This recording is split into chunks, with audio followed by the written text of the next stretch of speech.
It's alright, I know it slips so easily. Fighters and lovers in your eyes, running around your head. There's 1,000 enemies, and there's a fire lighting up the dark. We're gonna watch them fall, 'cause if you need a little wild card, I'll be the one you call. It's alright, it's only human when the feeling overcomes. Like the beating of a drum, I'll be the one you call. It's alright, it's only human when the feeling overrides. Going deep into the night, I'll be the one you call. It's you, it's only human. I'll be the one you call. Whatever what you fall. Only 800, it's only human. I'll be the one you call and watch you fall.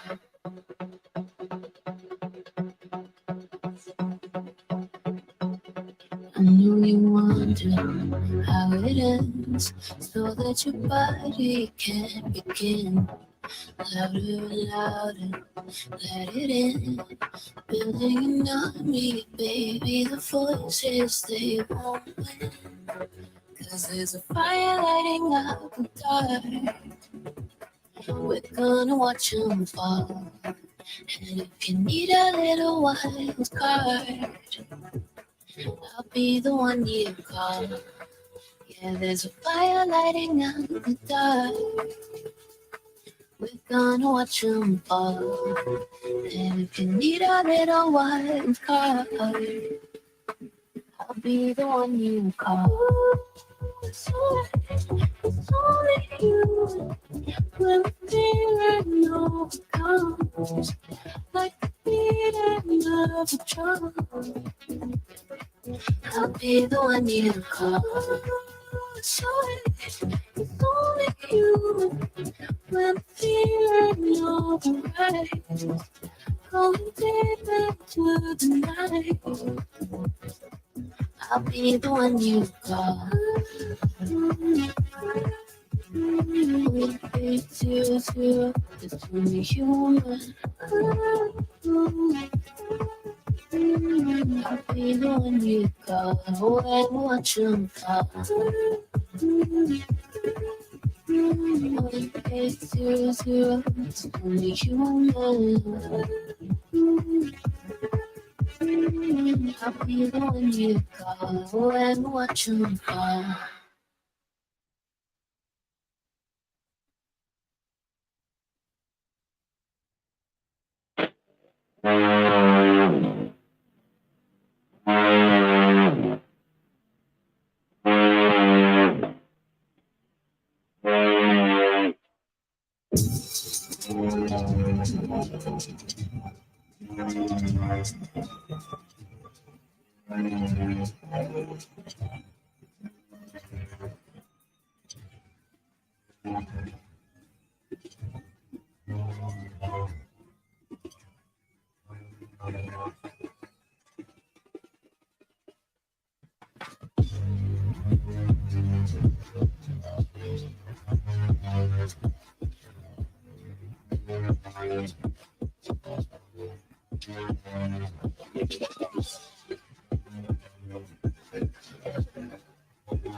Whew.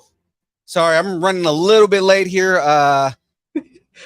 Wife had a very, very awesome experience. By awesome, and it was hilarious, and I can't talk about it on the show, but still, all right. Shadoo's here. It's time to get the party going. Let's do this. Let's do it.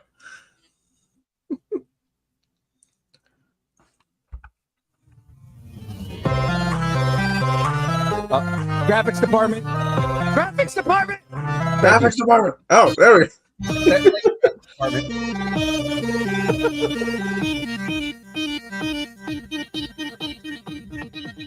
Distance nerding.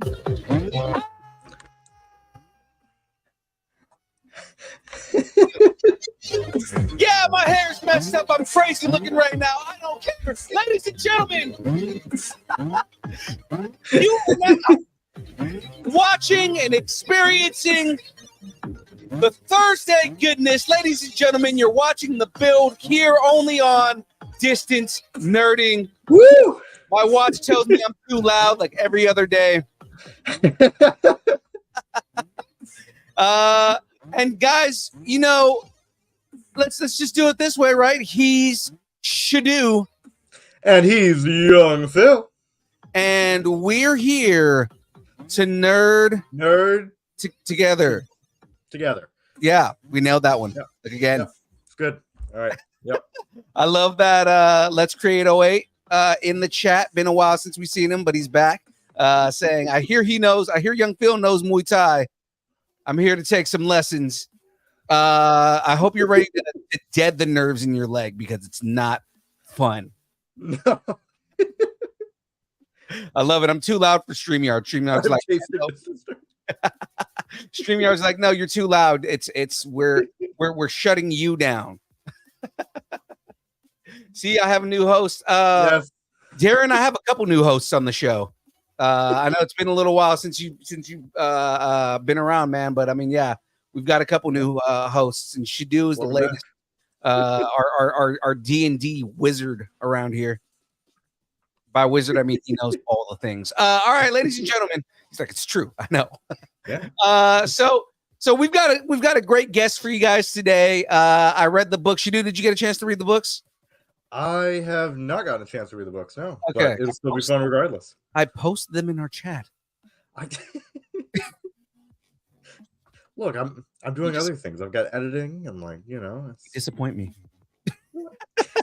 It's okay. You're still young. You have chances to disappoint us for the rest of our lives. I see how it is. I see. I gotcha.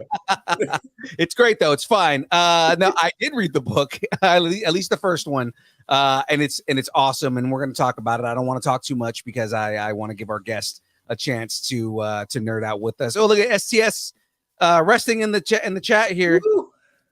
I know, right? Our hosting possibilities are endless. The best part is that one of our hosts that's going to be on the show later because he's feeling like veritable shit is in the chat saying he tastes the distance nerding. All right, ladies and gentlemen, before I go off on way too many tangents, let's talk about some housekeeping, right? Keeping the lights on in the distance nerding universe because ladies and gentlemen, this stream, this entire channel, everything that we do here is brought to you by I'm on the wrong page right there. Okay.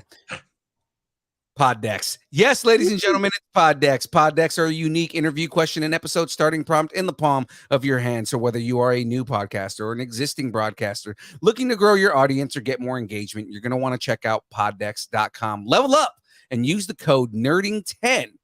Get 10% off your order. It is completely worth it.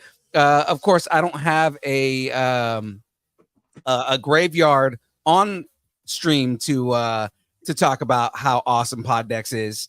Knock, knock. Housekeeping? No, I clean now.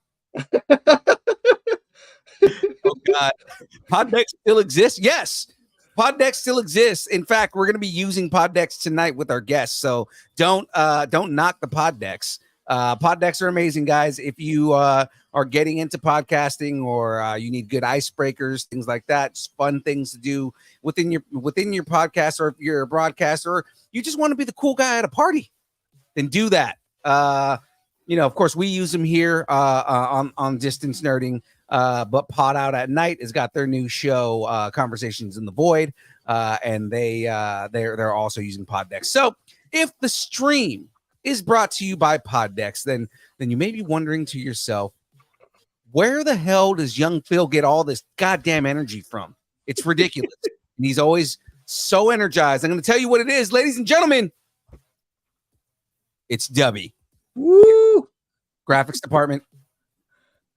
Graphics department! Seriously? Hey! There we go. It's Dubby.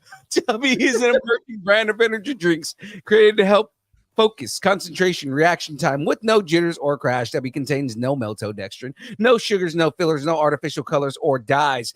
Now, if you are one of those guys that's trying to become the whole keto thing, it is technically keto friendly. So there you go, guys.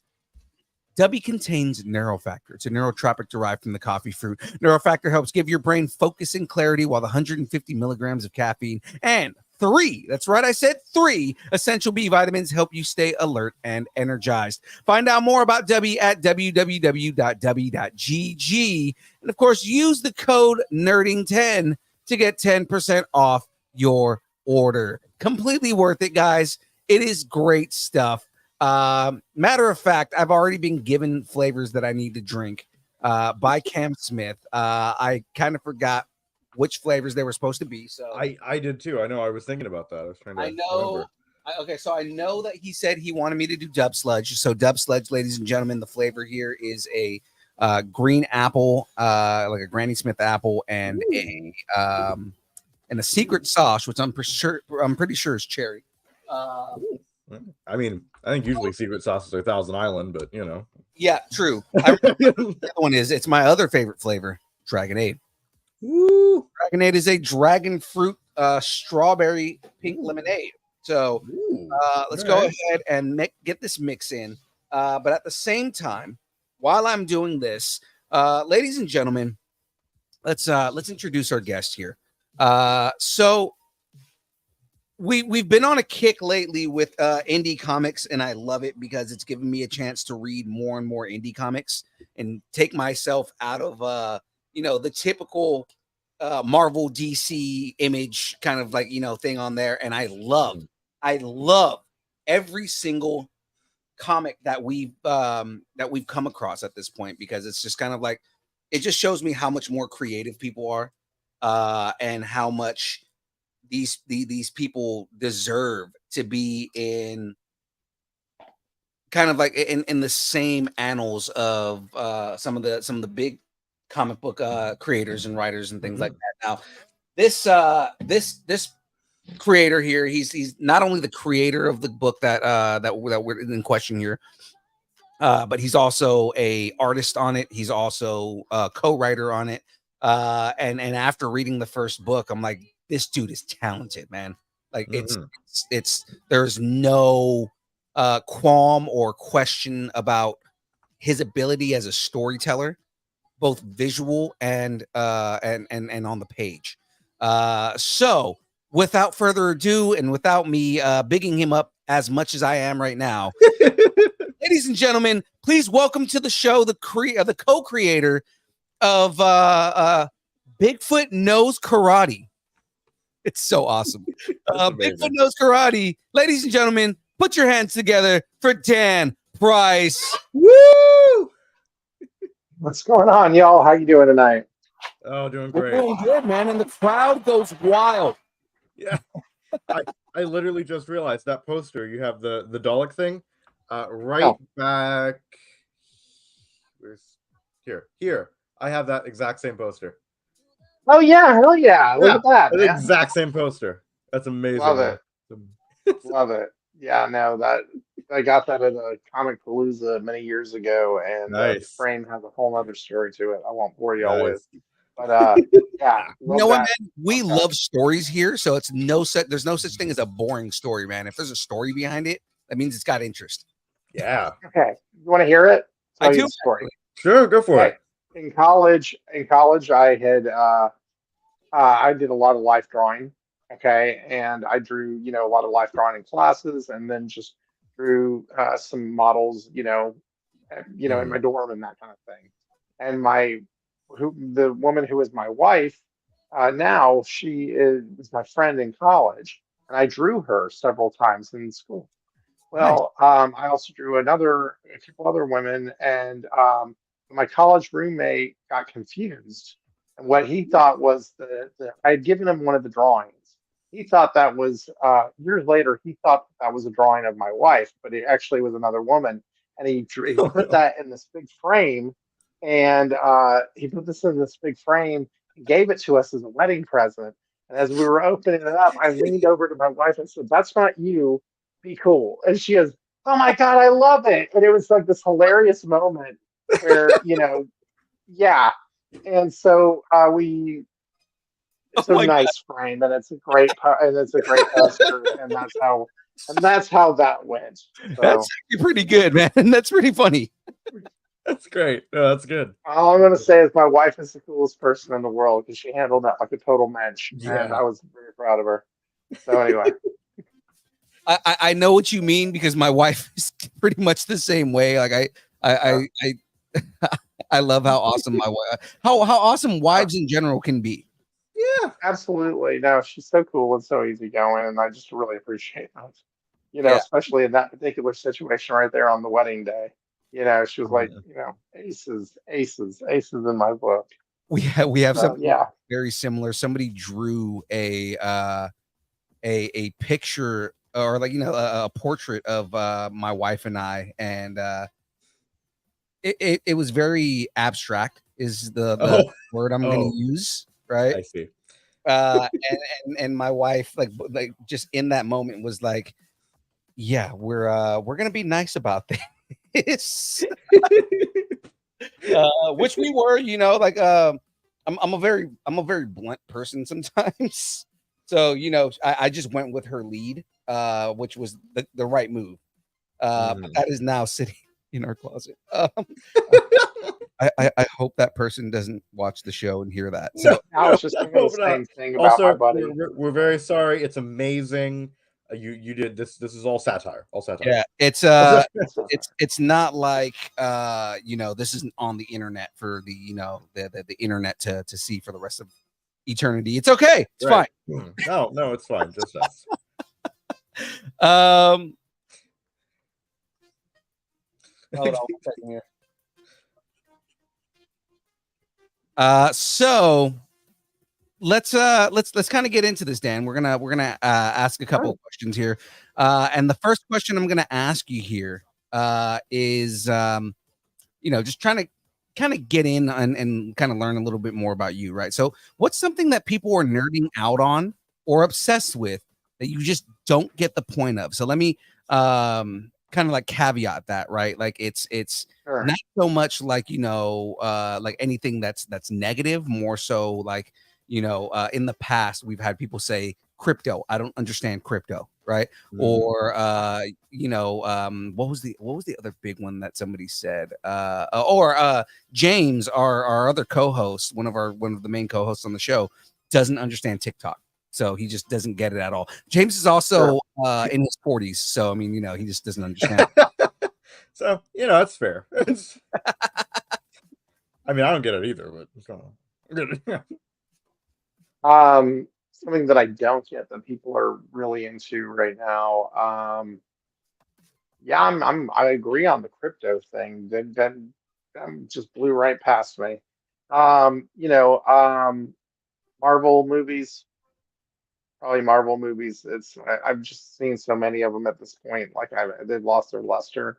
Um, that's the one that I'm kind of over it. Now I mean they're good, but just I've seen so many. So yeah, that's probably my big answer to that question right now.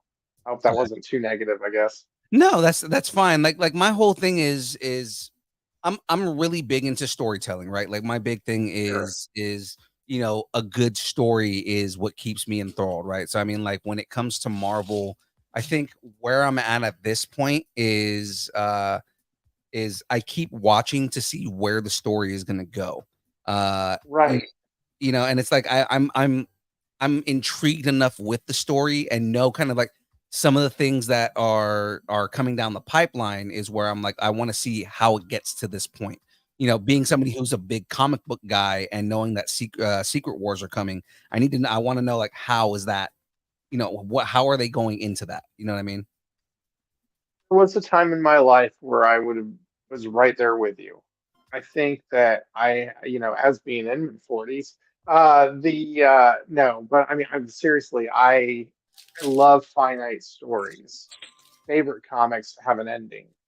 You Right. know what I mean? And I love that shows these days go for like 10 episodes a season. You get maybe four seasons out of the show, and that's about it. Instead of having to do 24 episodes of each season of The Office that ran for 10 seasons. You know what I mean? It just gets to be too much, and you can just dry something out real quick. Right. Mhm. And so like, first wave of Marvel stuff was like incredible. Like the last movie that I was like totally completely satisfied with was Black Panther. I thought it was brilliant. Um, Agree that movie. the what? That I'll agree that movie was amazing. Oh Oh, yeah. amazing. Absolutely amazing. But like I remember trying to watch Infinity War, and I mean I fell asleep. There was so much going on, and but then again, it's easy for me to fall asleep during a movie. I'm in my 40s, I'm sorry, that joke that y'all made earlier just was sticking with me. It's good. Um, the I'm not too but far, like, man. I'm right around the corner. So I mean, like, oh yeah, well I'm I'm 20. 47. I just turned 47 a couple of months ago, yeah, you and and the same elite club. yeah. So I mean, like, so I like a hard ending to a comic. I really, I like to know that, like The Matrix was an amazing movie, right? The first one was, and then they came back with two and three, and I think there was a fourth one too. I mean, it was so good by itself. You didn't need anything else to go with it. I mean, I'm not the producer of the movie, so they can do what they want.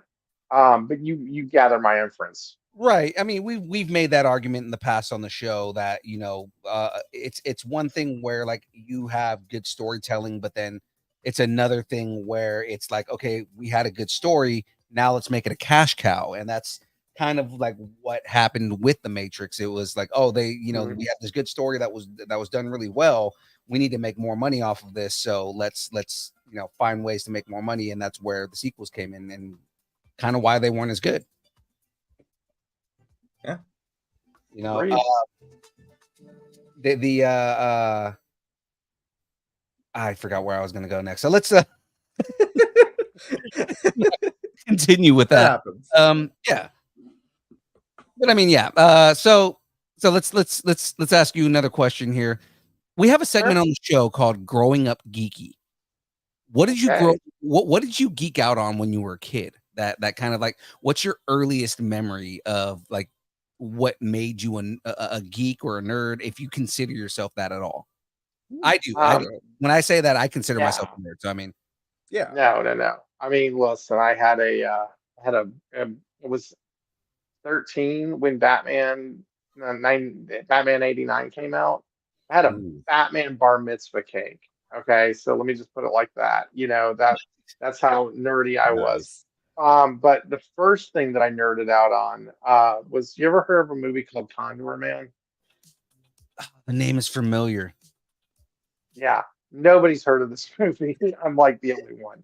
And it's this great movie. It came out in the early 80s, and it was about this comic book writer and artist who wouldn't put into his comic what he couldn't do in real life. And so he had Ooh. these giant wings, and he flew like a condor off the Eiffel Tower, and all this. And he gets caught up in this whole CIA situation, and he's got like a car that turns into a boat, and he's got. I mean, it's the shit. It's the absolute shit part of my. Can I cuss on this one? Yes, you can cuss. That's Oh, fine. please. Yeah. Okay, cool. Say Yeah. say whatever's on your mind, please. Okay, Yeah. cool. So, no, this movie is absolutely rad, and that would probably be the first thing I would say I geeked out on. Second would probably be Superman, the Yeah. movie. I was just like way into it, and it's funny. I like when it comes to comics. I just bagged on Marvel movies, but I'm definitely more of, oh hell yeah, that's cool. The I'm definitely more of a Marvel Comics fan, but for sure. I mean, and I like Marvel movies. I think they're brilliant, but like but it's what I mean. It's kind of enough for me. But like that early Superman movie, Condor Man, Flash Gordon, the Mm. Sam J. Jones movie. That movie's the shit. So We're gonna those see three are Sam kind of like the. Jones. We're gonna see Sam Jones next weekend. Oh, are you really? Yeah. Tell him I said hello. But those are like the trifecta of like early nerding out. When I'm talking like I'm like 3, 5 years old, at this point. Right. And then I started reading comics when I was 8. So and Batman 89, when that came out, like that was another big thing for me. I mean, like, you don't understand. I had like 13 Batman t-shirts, Right. and my cat's making noise. I relate. I 13. relate 100% to what you're saying. Yeah. And then 13 Batman t-shirts. I probably saw the movie 3 or 4 times that summer. And Yeah. man, yeah. So those are some early nerdings of me as a young man. Yeah. I like, for me, it's on the same level. My older brother was a giant 89 Batman fan. So in Oh turn, that yeah. made me a big 89 Batman fan. We actually had a rubber mask that I would run around, the house with and everything like that. But like part of the reason why I was so into when my brother got into 89 Batman was because I was already watching reruns of 66. So I was like really big on Batman at that point. 66 right there. I don't know if you can see my No. wall, Yeah. but yeah.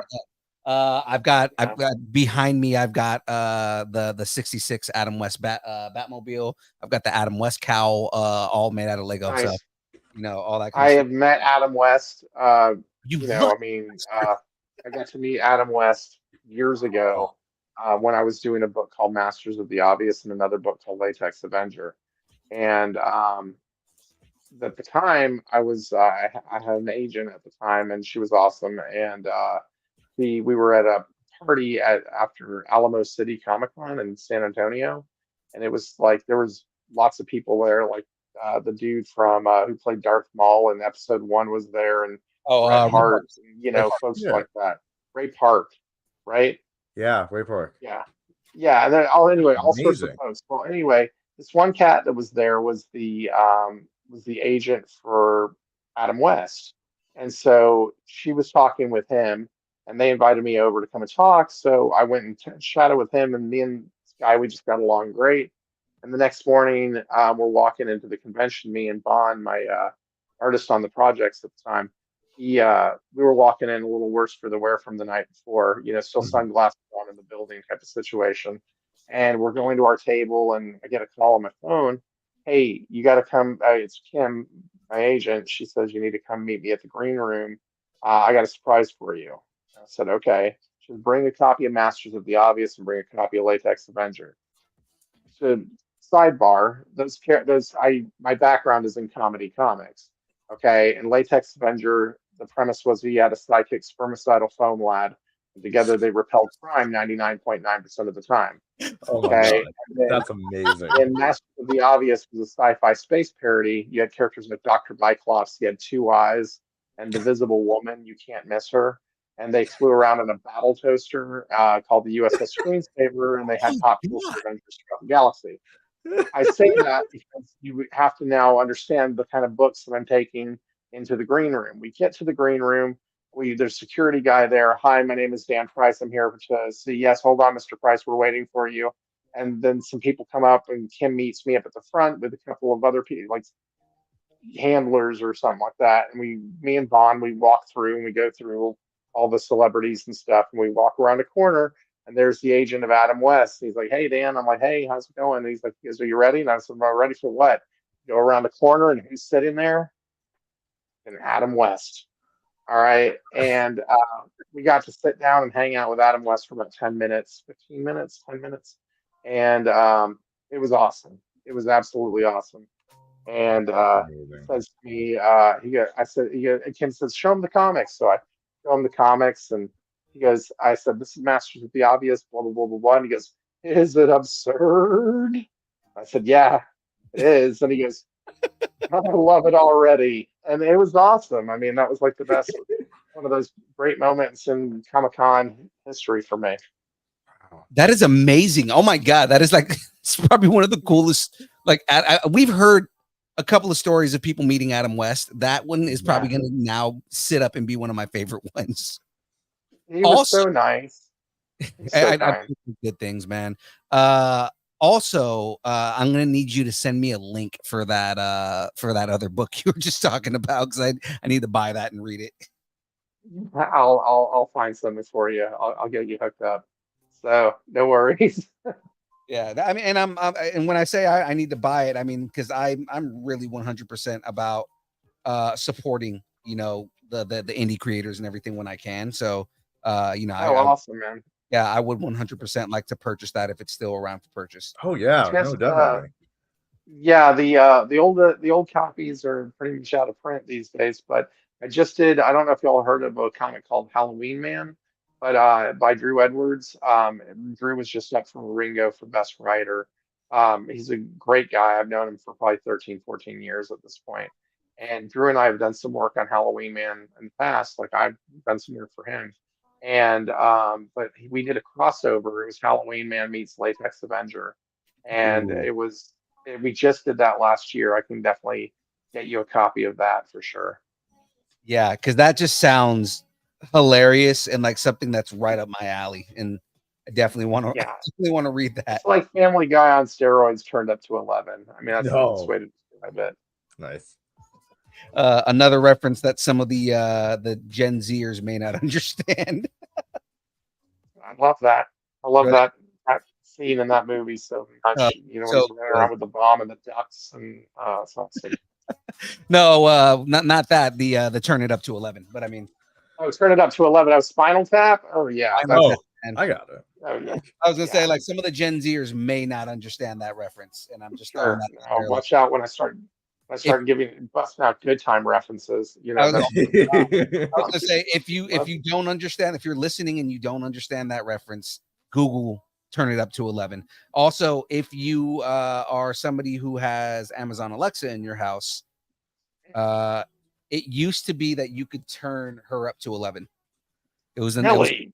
yeah, it was an Easter egg Ooh. inside of the system. I used to work for Amazon, so it was like it Oh, was an Easter egg in the system where you could say turn it up to 11, and she would turn the volume up to 11. nice. Amazing. That's amazing. There's a lot of like small Easter eggs like that in Alexa. Like you can ask her anything that's ever been in Star Trek because Bezos is a massive Trekkie. Really? Yes.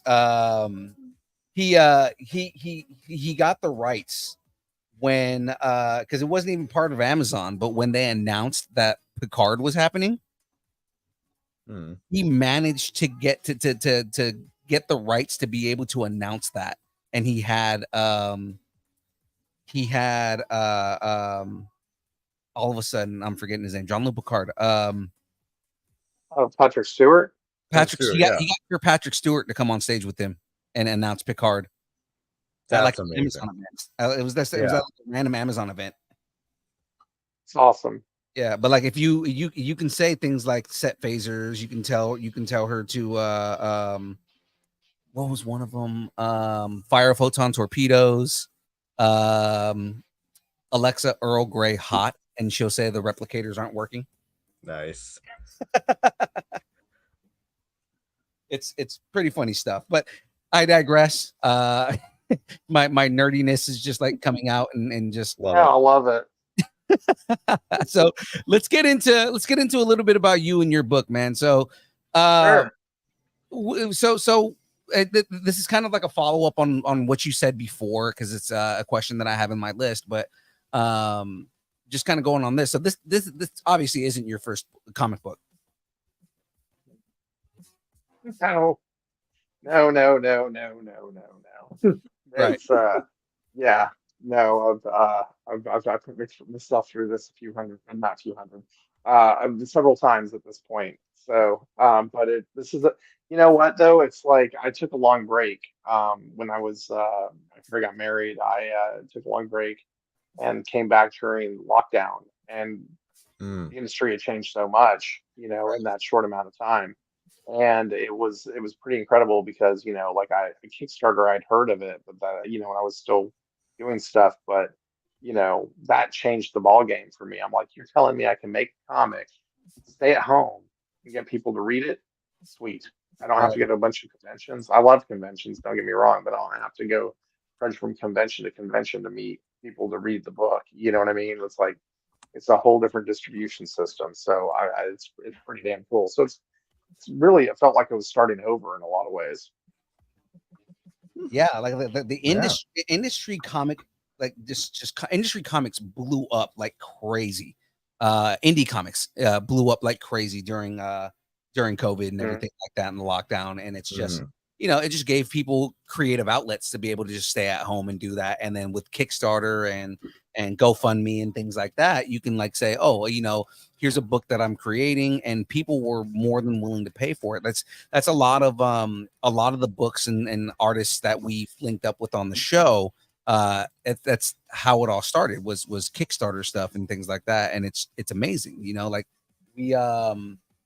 we we started with horror comics, with the specific horror comic, and they would like say, oh, this artist is cool, they want to promote their book, and that's kind of how like we started promoting more indie comics rather than just like we were bringing on a lot of celebrities at the time, and it was Mhm. starting to slow down a little bit, and then we started getting approached by indie comic creators. And I'm like, this is amazing. And it's giving me a chance to read more indie comics. Because again, I'm a big three guy. I read a lot of like the big three comics. I read some indie stuff, but like not really that much. Sure. And it's been great. Like, again, reading that first book, I was like I said, my issue with not being able to read the second one was more time before the show. Yeah. But not that's more my fault, my own time management. But I mean, like the first book, like I was just, this is great, man. And just the way the storytelling went. I'm very much into Japanese films and kind of like your Kurosawa and things like that. Like Seven Samurai, that kind of stuff. And that's kind of like the vibe that I got. And then all of a sudden I got like a mix of genres in it, and it's like all of a sudden it's like Cabin in the Woods. And I'm like, oh my God, this is yeah, like this is good because I like kind of like that mashup of like the genres itself, but it made I'm just gonna call him Benny right now. It made Benny that much more compelling of a character. Yeah. And it was like, okay. And that's why I'm like, it wasn't just I gotta read this before. It's like, no, I need to read this. But it was just kind of like, like I said, the time that I had allotted kind of got screwed over. But that's a whole different story on the other end. Man, look, you're the first person who's brought up the cabin in the woods analogy. And I mean, while it's not cabin in the woods, you get the bait and switch, and and that's, I can appreciate that. You know what I mean? It's it was if that's something that kind of came through my mind after we had written it. I was like, this reminds me of something, but it's got that same vibe to it. Right. Yeah, no, I mean, we so just to kind of put out, so everybody who's listening kind of, knows where we're coming from. The story is, it's Bigfoot knows karate. Bigfoot goes up against Kung Fu Thulu in the ultimate cryptid showdown of the century. I think Godzilla versus Kong meets Kill Bill with a twist. But that's Matt with me laughing when he shows up and there's a splash page of him going, "I'm Kung Fu Thulu," and I'm like, oh God, this is it going in this direction? And Kung Fu Thulu as a character was such a stark contrast to Bigfoot. Oh yeah. Like just his attitude and the way he talks and the way he goes about things. I was just like, he's a good antagonist because he's so different from the protagonist. So something that something I can't stand in comics and movies is when the bad guy is a facsimile of the good guy. Okay. A good example of that would be like in the first Iron Man movie, which I loved the movie and I loved the story it was based on. But the that was drawn by Bob Layton back in the 80s, the Ironmonger stuff. That was really cool. But that had so much history behind it in Iron Man that it was just one thing. But we opened up with that, and or like Abomination and Hulk and the Incredible Hulk movie or whatever one it was. Right. Things like that. The characters for me have to be so different. You know what I mean? Like, especially when you're kicking it off. Because if it had been like Bigfoot versus evil Bigfoot, I mean, you know what I'm saying? To have this Cain-like figure, who's this introspective, cryptid warrior, and who is very high functioning, very intelligent, very interesting. Like I said, introspective. I mean, if you were the only one of your kind, you were the only one of your in the world, and nobody knew you, and nobody knew you really existed. What would that do to your psyche? What would that do to your soul? And that was like a big thing that was going through my head when I was drawing the character and putting the ideas together. Because originally this was supposed to be a comedy. Bigfoot Knows Karate. That totally sounds like a comedy. And that's that was my expectation going in. Like I was assuming that this was going to be a comedy, right? And I was not expecting him to be as zen as he is. Like he's very wise and intelligent, and I got that vibe off of just the first couple of panels. Yeah. Yeah, there's a metaphysical aspect which I really love. Thank you. That was very much, when, coming up with the ideas, and then, Casey Allen, my co-writer, and I just trying to execute through that. It's the it was we really, really tried to come up with something that you were not going to expect. We sold the book like it was a smash 'em up, Bigfoot versus Cthulhu, in the Ultimate Showdown, raw. I mean, like, we could have easily just turned it into a WrestleMania match. But That's the kind of what I was expecting. I was almost yeah, expecting it to be like a mindless, just kind of like mindless comedy, right? And sure. it's just in this first book, it's so much more than that, and I pick up on it immediately. Yeah, the title, it tells you exactly what it is, but it's totally misleading because it does give off this comedic vibe to it. I realize that. There's a lot of things in the book, like Kung Fu Thulu is so the opposite of Bigfoot. I mean, we based the character on Max Cady from Cape Fear and Macho Man Randy Savage. That's who Kung Fu Thulu is. Hold on, That's I've got good. this. I've got something for this. Oh yeah! There we go. All right, dig it. Woo! Um, Dig it. so dig it.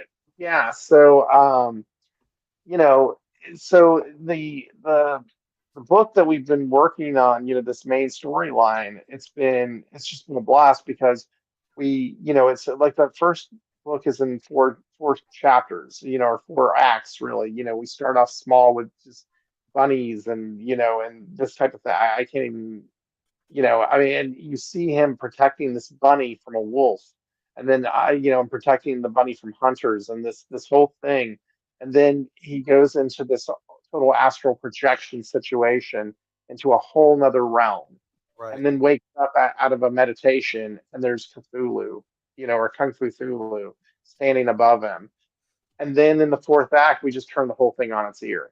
So it's we really, really, I was a big fan of the first few seasons of Lost. I love the way they told stories. I love the way that they kept the viewer coming back week after week with new questions and giving some answers along the way. And I think that kind of shows in the way that we're putting this main storyline together. Okay. Right. Yeah. Yeah. Yeah, and again, I pick up on that vibe immediately. Like it's definitely there. Like the whole bunny thing is, like I said, just within the first couple panels, you kind of just see him with this reverence for nature and this reverence for everything around him, and just he talks a lot about just kind of like uh the fate of living beings and things like that, and it's like he comes off very samurai. Yeah. And which leads us kind of where we're going with Hinagon. I mean, Bigfoot Knows Karate Hinagon was the book that we have on Kickstarter currently, and we're in the main arc that we're doing. Casey and I are writing the stories together, and I'm doing the artwork on that. Pencils, inks, colors. And letters, but I handle all of that on that book. But then with Hanagon, it's a one-shot story that actually takes place in feudal Japan. And Ooh. and the artwork on that is done by cover artist on the Bigfoot Knows Karate Deluxe Edition covers. And his name is Adam Caswell. Okay, Adam right. came to us. Yeah, Adam came to us as a fan artist, actually. Can I show y'all something real quick? Absolutely, man. Sure. Yeah, go for Yeah. So Adam came to us as a fan artist and sent me this. it. Ooh. Oh, that is dope. Yeah, Yeah, it's that's awesome. incredible. It's so different from my style, and which I mean, I love when people just do whatever they want to do with the characters when they're doing fan art and stuff. I love it. Right. We've Mhm. received over 150 pieces of fan art up to this point so far right now, and I mean, and this is just something that's just so unbelievably beautiful, and we get so much cool stuff, but Adam, we kept in communication, and it was and he came on and did the wraparound cover for issue 2, Mhm. which if you don't, I think I have it right here. If I can share the screen real quick. Absolutely, man. Go ahead. Yeah. Yeah. Share screen. No. No. Where is it?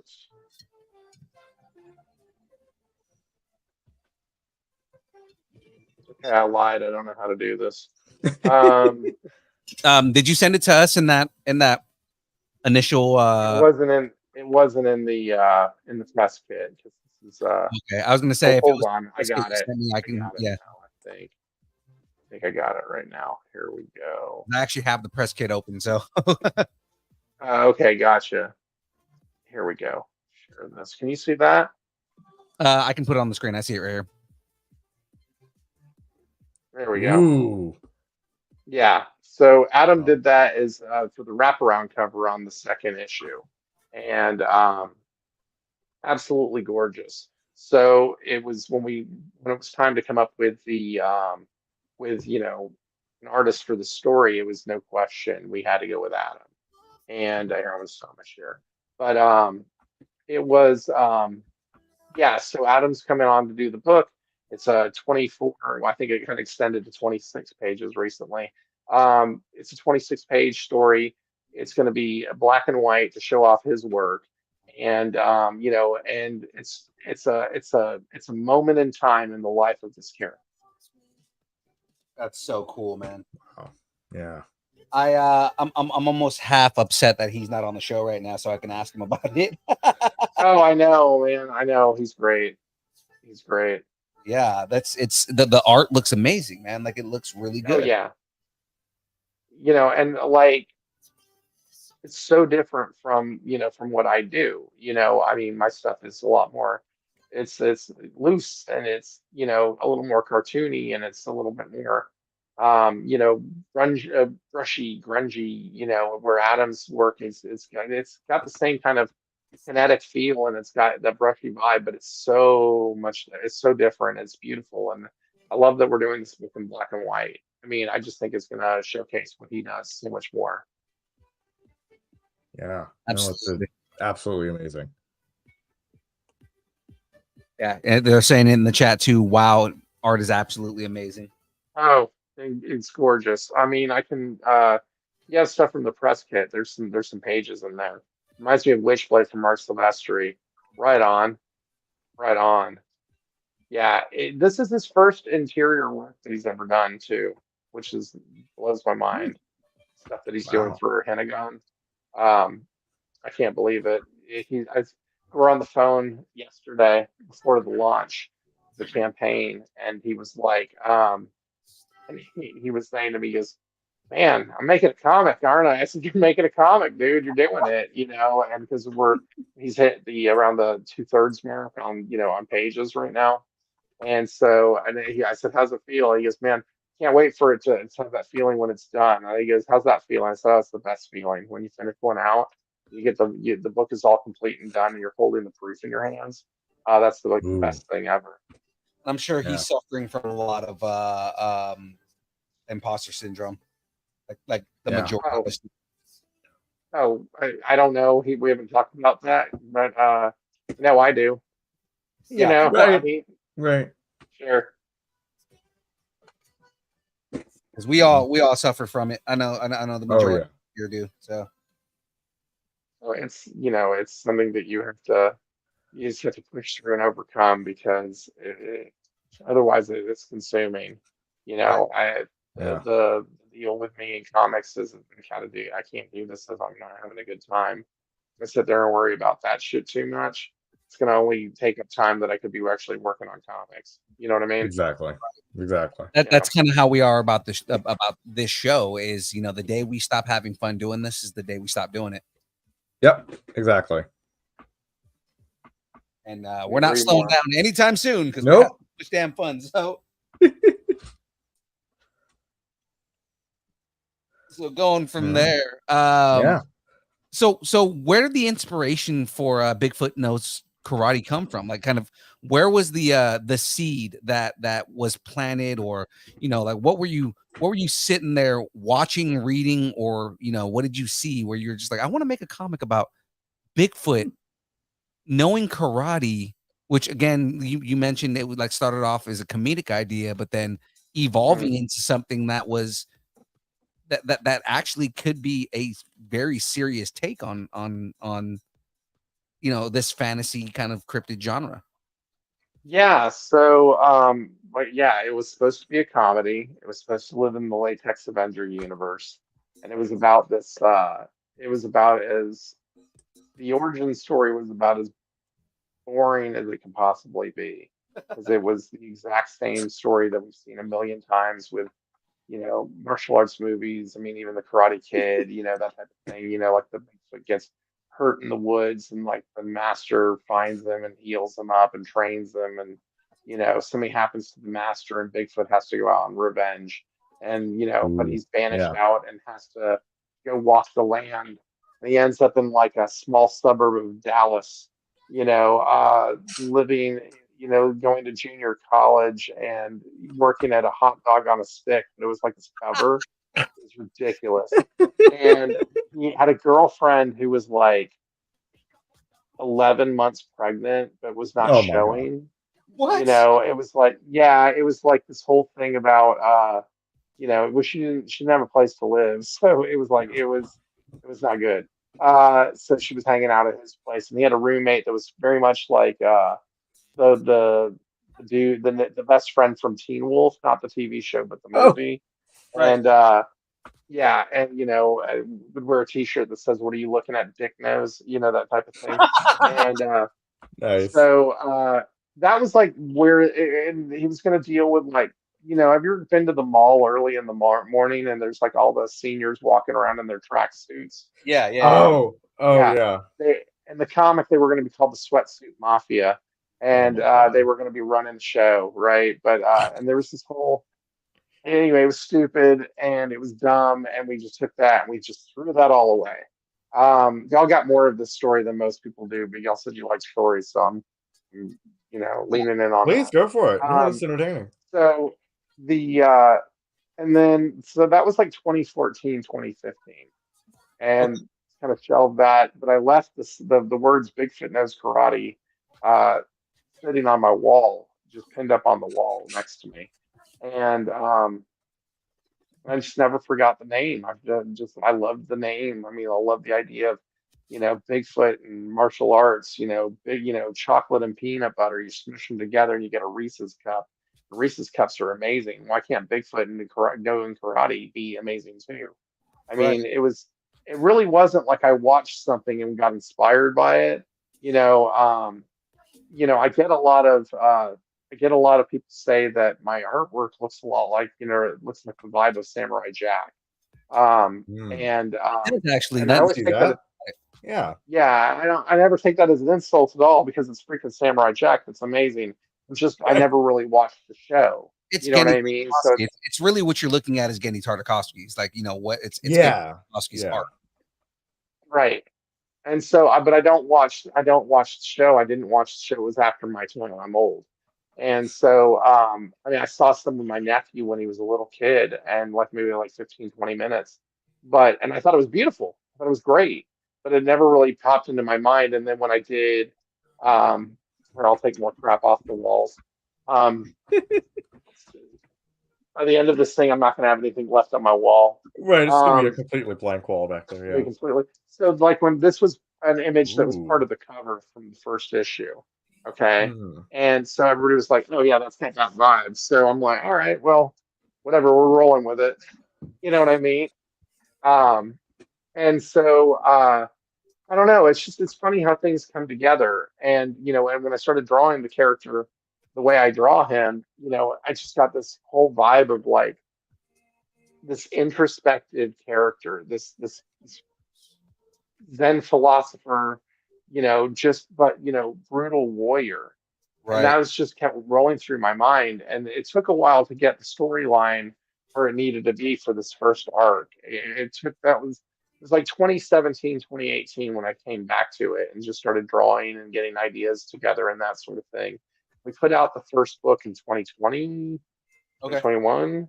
And so I mean I took about 8 months of just being on Instagram and showing off sketches and the ideas and that sort of thing. And then we took it to Kickstarter, Casey and I, and the first campaign we did really well. I was very happy with it. We did the second campaign for book two, Born Under a Bad Sign, and chapter two, Born Under a Bad Sign, and that went great as well. And here we are today. We're doing Hinnagon. I'm currently working on chapter three, and getting that together. And we're making comics. Damn it! Nice. I love it. Yeah. Man, and your Yeah. attitude is just the greatest. It's just, man, this is good because again, it's kind of like before when you first approached me about the comic, I was like, okay, well, this will be kind of funny, and I don't know how I'm going to take it. But then once I started reading it, it was like this is great. So I mean, it's a testament to your ability as a storyteller, man, to be able to tell a story the way that you've told it, and just I mean, I guess when it comes down to storytelling, it's always how do you continue engagement? How do you get people to come back? And you definitely have it written in a way where, because I don't want to give too much away, right? But I mean, like, you've got it written in a way where at the end of the story, you're like, oh shit, I need to get to the next book. Right, right. That was the whole idea, is that you read it and went, holy shit, what did I just read? And and how can I get another one? That was like the big thing. Any plans for other media to use your story? Sure, absolutely.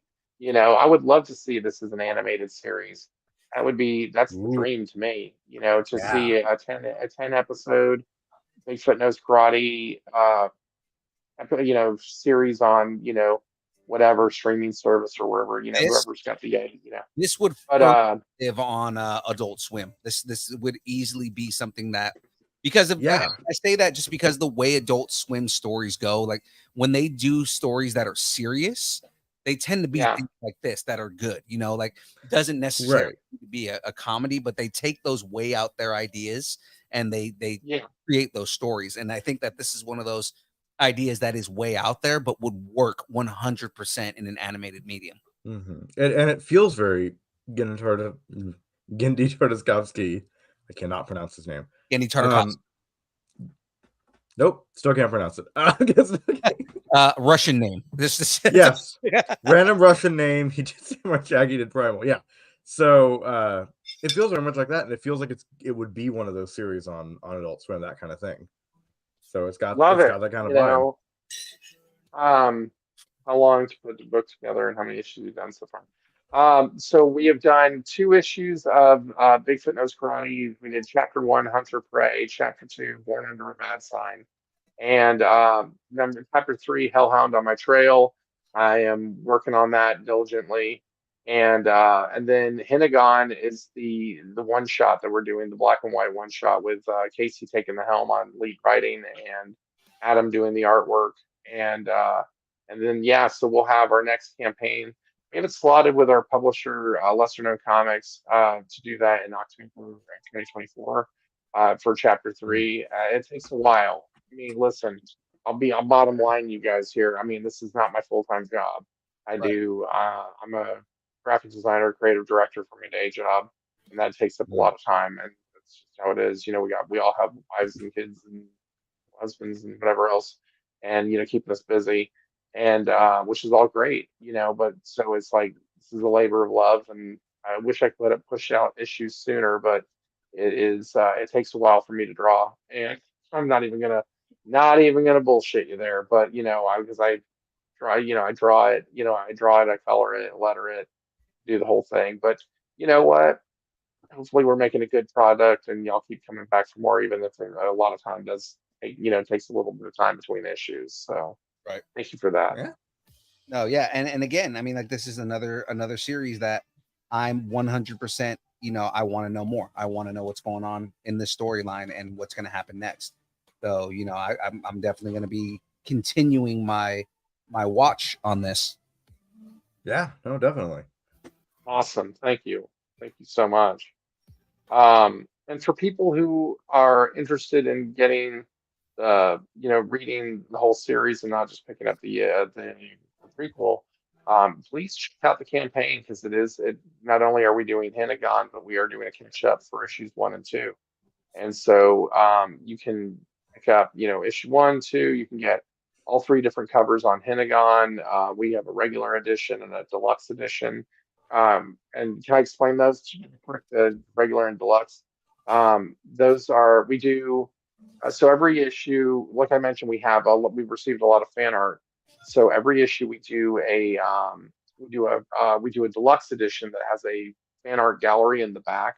So there'll be 10 pieces of artwork in the back of the book. Plus, I don't know if y'all remember director's commentaries on DVDs. Absolutely. But I was yeah, I was a notorious watcher of director commentaries. well, then the deluxe edition is right up your alley because we have a QR code that takes you to our director's commentary track. That goes through the Nice. comic with you. So we it's myself, Casey, Adam will be on this one as well. And then we bring in some of the hosts. Usually it's Kat, the High Heel Gamer, and some other folks, and we just sit around and we talk about the book page by page. We just go through it because there's so much stuff that we don't talk about, publicly. But this gives the reader an opportunity to get more information than they normally would. So it's a lot of fun. That's really cool. Yeah, no, that's a great idea to do for comics or books or anything. Yeah, try and keep it interesting. I've always wanted to do a director's commentary, and this, for the time, the QR code made that really possible. Thank you, QR codes and YouTube. So Awesome. I know a lot of creators are doing various Very forms of cool. written work, maybe animation, motion comics would be kick ass. That would be something I'd be really interested in doing at some point. Right. Mhm. When developing the overarching story, how many books do you plan out to tell in the story? So this is actually something that we were going to ask is, kind of like, Sure. do you have a roadmap for, because I know you mentioned earlier, you like stories that end, right? So, Yes. do you have a roadmap for Bigfoot Knows Karate? Yes. My original roadmap was 5 issues, and then Casey said to me, "How about we put a little epilogue on the end of that 5th issue?" And that was my best Casey Allen impression. I don't know if I nailed it or not, but yeah. Hey Dan, how about we put a little epilogue on that comment? Anyway, so it's funny. I've known Casey like 4 or 5 years. I live in Austin, Texas. He lives in Birmingham, Alabama. We've never met, but I consider him one of my closest friends. He's incredible. Um, anyway, so yeah, the original was going to be 5 issues, and then we put the little epilogue on the back of that last issue, and so now we have the next arc figured out. And frankly, I've got about another 1 or 2 one shots to come out after that. We there's so much uh, rich material that we can do with this character, Yeah. but it will be told in finite stories and one shots. It's not going to be, just the ongoing story of Bigfoot Knows Karate. I'm a big Frank Miller fan. Sin Yeah. City would probably be one of my favorite series that I've ever read. And I love that it's always contained into this chapter of the book, and this is this chapter of the book. And so we definitely are going to model after that for sure. Okay. Nice. That's great, man. And again, like, I'm excited to kind of see like where the evolution goes, where the story's going to go from here. It's great, and I'm excited to hear the epilogue. Just kind of like what Yeah. happens at the very Yeah, end. it's pretty rad. Like a talking cup of soda. Oh God, Aqua Teen Hunger Force, right? yes, Yeah. Yeah. Well, see, the problem is that I'm trying to go Yes. around here and you're telling me I can't. Have you taken books to cons? What was the reception like? Yeah. No, I love going to Every question love going to I have conventions. in my little Right? thing here. Actually, my next question was going to be, how's the reception been for the series in general? So, how Yeah. taking it at cons, how how's the reception been with everything on it? It's been great. I mean, I think when we got the reception we kind of expected to get, which was this wasn't what I was expecting, and I was pleasantly surprised. You know what I mean? And we that was with the first issue. That's what we got a lot of that. Like, okay, now I want to read more. And the second issue was a lot of that same vibe. People really seem to get into the comic. Conventions, we've been selling well at conventions. This year, I've in the last year and a half, I guess I've done Baltimore a couple of times. I did DC, Awesome Con, Comic Palooza, Baltimore, Brooklyn Comic Con, and then some other stuff here in Texas and that sort of thing. And people are digging it, trying to travel more and do more conventions out of state. Have some eyes on Heroes Con and C2E2. Hopefully Emerald City as well. I'm working on all of those. Definitely I'll do another Comic Palooza. There's rumors coming around that Staples coming back to Austin, which is perfect for me because it's only going to be like 15 minutes down the street, and I love when that happens. So yeah, the convention thing has been really good. I mean, look, when you do a comic about a dude who wears a rubber on his head, you get a lot of eye rolls at comic conventions. I mean, especially when you're like, when you hand them one of these and go, "Hey, man, here, have a freebie," and it's a condom. You know, the you get a lot of eye rolls. So when you have a comic like Bigfoot Knows Karate, and instead of putting condoms on your table, you got one of these. Okay, so you get the Bigfoot Knows Oh my Karate god! championship belt. Yes. Woo! Yes. Look at that. So anyway, I can put that on my table these days instead. And if you are interested in getting a Bigfoot Knows Karate Fiend Club World Championship, go to our Kickstarter right now, where you can get this. You can get this as one of our tiers. Shots. So,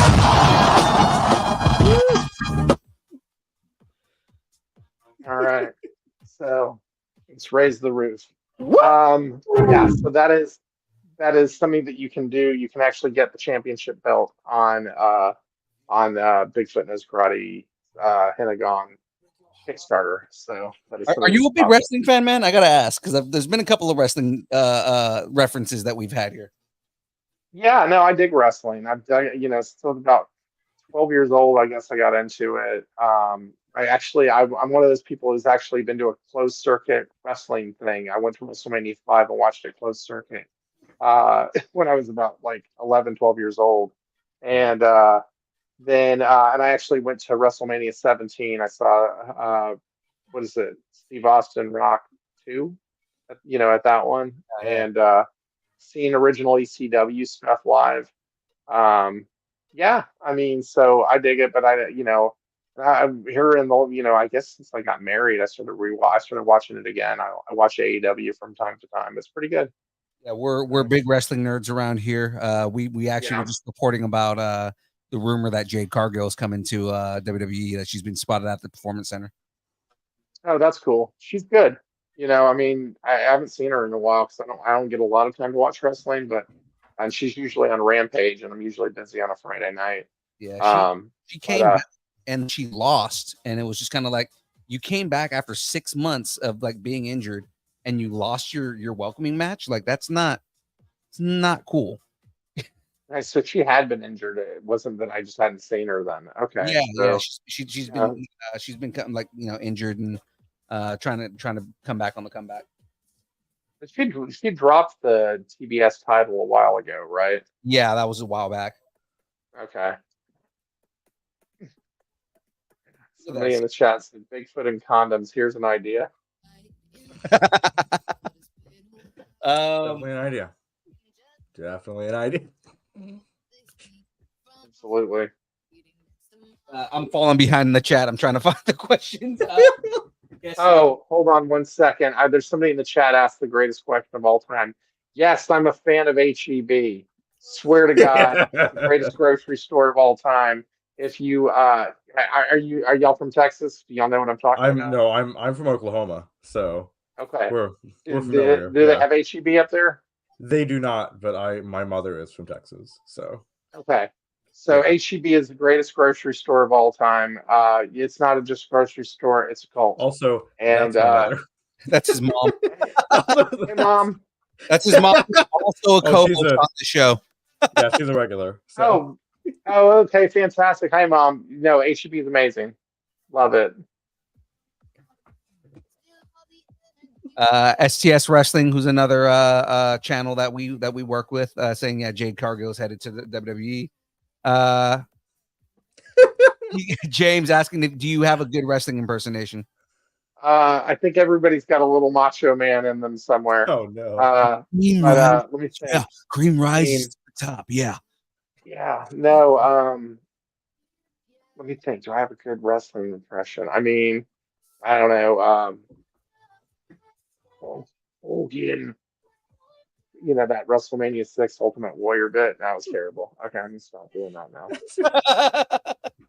I'm not the impersonation guy. I'm sorry, James. I'm letting you down. You're gonna see me coming back. No one's gonna know. Cream rises. Yeah.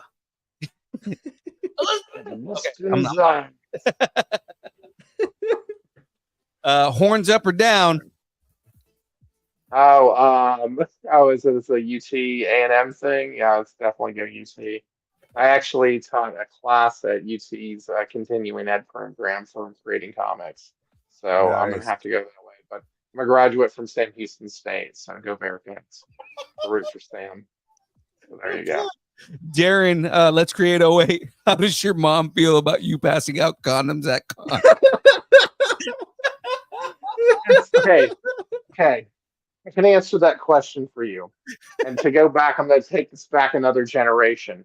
My no. grandparents, swear to God, my grandparents were the most twisted people known to man. Okay, my grandfather and my grandmother used to send me dirty birthday cards, even like at like Oh age my 8, God. and stuff. And always be like chicks in bikinis and stuff like that. And so when Latex Avenger happened, my grandparents actually ended up becoming characters in the comic, and Oh, so Lord. they were the sidekicks' grandparents, and so my mom was already like knew that I was up to some devious shit. And so when I came into Houston one time, because my folks live in Houston, came into Houston for Comic Palooza, and that was the one and only year I stayed with my folks, because they just lived too far away, and I want to be, easy access to the convention center and all that stuff.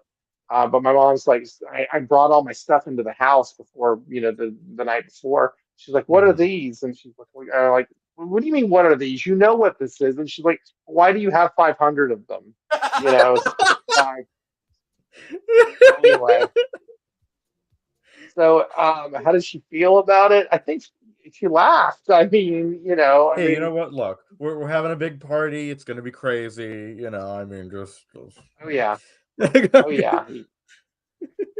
I we won don't know when what's I was gonna in happen. college. When I was in college, I won 140 condoms in a raffle. Oh my Um, God. yeah, like it was like I won all these condoms, and you had to guess how many condoms were in the thing. I guessed Oh my God. 139. It was 140. Nice. Wow. I went to a party that night, and I brought 140 condoms with me. Handing them out to people. Here you go. Have a great night. It's in the Right. blood, man. I guess I was born to do this, just to hand out Right. condoms to random Right. people. Yeah. So That's your whole purpose in life is hand out condoms to I people. don't know if it's my whole purpose, but it's definitely one of them. So Yeah. All right, everybody, be safe. Yes. yeah, Yes. have a safe night. Peace. I'm out. Wrap your willy. Jesus. Oh man, I'm falling behind the chat again. All right, what we got? How about a Mean Gene? You got a Mean Gene impression? He's not gonna let up, man. He's not gonna until I give him a solid 1980s wrestler impression. Right? Um, and tonight, folks, I can't do this shit.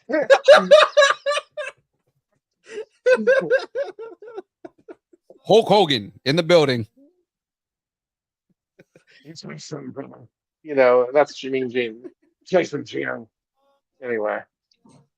Oh man, I thought it was more of UT versus. Oh, was a UTOU thing? Okay, well, I don't really pay attention to OU or A&M, so I'm sorry. You have an awesome parents. They did let me do whatever I wanted. They let me watch movies that I had no business watching. I was like 7 watching Animal House. Yeah. So, That's a lot. Oh, that's a lot. Oh God, man. So you know what? You already answered this question, so I'm not going to ask this one. Because I was going to I'm ask about. down for reruns if you I know. need. Well, You know, I was going to ask about universe building, but it's like, no, you talked about universe building with, you know, with the we just had like a whole raunchy conversation about a dude with the condom on his head. So I mean, like, Right. if Like, it was supposed to be a part of that universe. it's hilarious. Yeah, it was supposed to be, but no, it's definitely in its own world. It's for sure. And this is not a world that I plan to ever do crossovers with.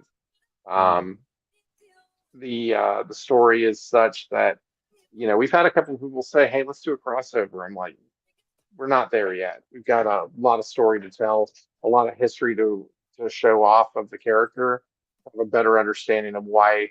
Once people get to where we see where the character's going, people won't want to have a crossover. You know what I mean? They'll be like, "Oh, that's not what we were looking for." So We don't want anything to do with this. Sorry. yeah, no, we'll ruin it for them. And then You don't want any of this bad news. I was gonna say, meanwhile, you still have us around, and we're gonna be like, yeah, no, we want everything to do with this. I'm in 100%. I'm all in. So we're gonna go back to some fun questions here, brought to you by Poddex. So what would be the worst movie sequel ever made? So the caveat on this is it has to be a movie that's already been made.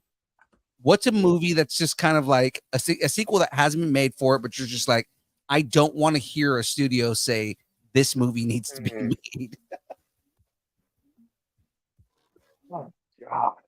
They made a sequel to Fletch, which didn't need to happen.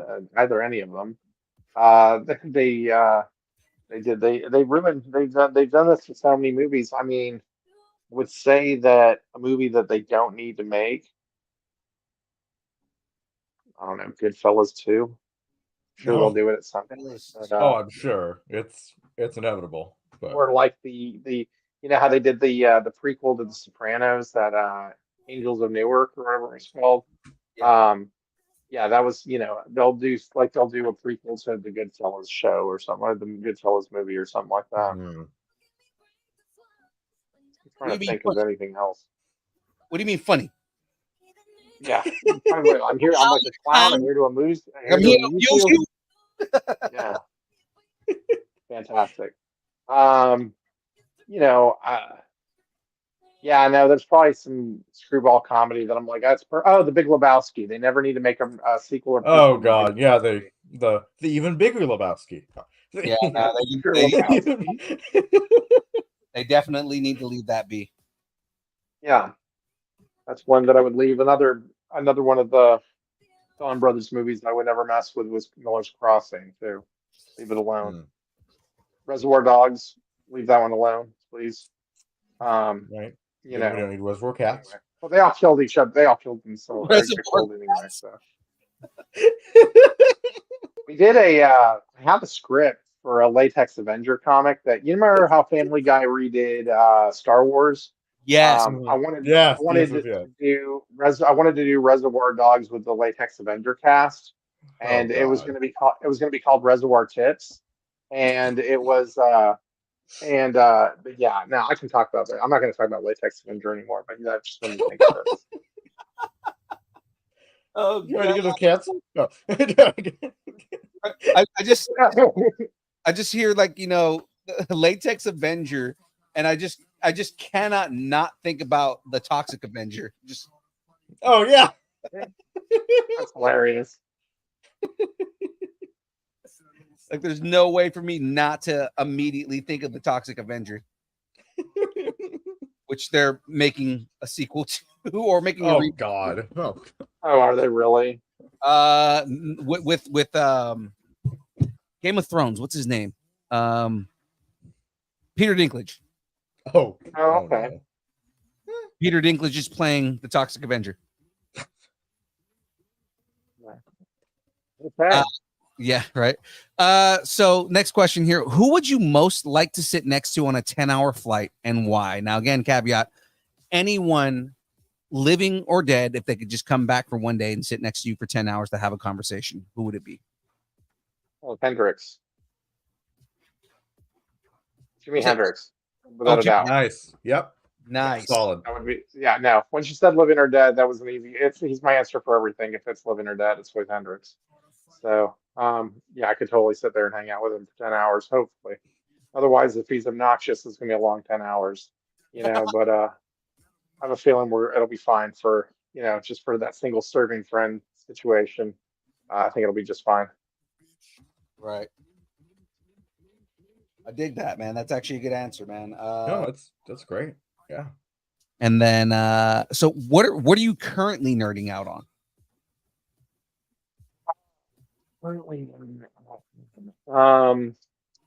I am. Hold on one second, because I have just got this recently, and this was cool. This is a book by another book by my publisher, Lesser Known Comics. The book is called Dead and Still Dying. It was done by Mark Bernal and Jade Lauder, and it's absolutely killer. It's absolutely killer. I'm not going to get into the storyline because I want y'all to go read it. Right. And you can actually get a copy of this in the Lesser Known Comics starter pack on our campaign. There is one of those there. I didn't mean for this to be a tie-in, but it just worked out that way. But Dead and Still Dying, it's a really cool comic. Some other stuff that I got here recently. I just came back from a convention, so I came back with all sorts of good Nice. stuff.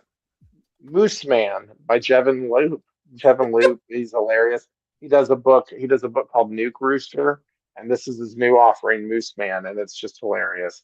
And what else here that I've read through already? Yeah, that's pretty much. I haven't read through the rest of those yet, but yeah, those are a couple things that I think are really badass right now. The show that I'm nerding out on that I really enjoyed recently was The After Party. If you haven't seen that yet, it's absolutely brilliant, well written. It's about a murder, and it's told through everybody's vantage point on how it's done. And they've done 2 seasons of it, and it's really, really good. What Um, on? what's that? What's it on? I think it's Apple TV. I think it's Apple TV. I think it's Apple TV. But it's really good. And another show that I've really enjoyed recently. I'm still working on season 2, but The Bear. You heard of that one? Yes, great show. Yeah, The it way- is Apple TV. James says the Apple Party is on Apple TV. Yeah, we the way that we compared The Bear was it's a more raunchy version of Ted Lasso. Mm. Yes, which another show that I loved. I love Yes. Ted Lasso. Yes. Joe. Oh, fan. so positive, so good, so positive. Well, the You second know, I mean, and like where they really get into it, where it really gets me is you see where like all that positivity is him holding back the negativity. oh yeah, Like, and that's it's a very true thing where like, a lot of times you have like when you see very upbeat people, not yes. projecting at all, but like you see a lot of upbeat people have a lot of like dark history and dark things. I mean, yeah, I'm a vet, so I mean there's a reason why I'm so happy all the damn time.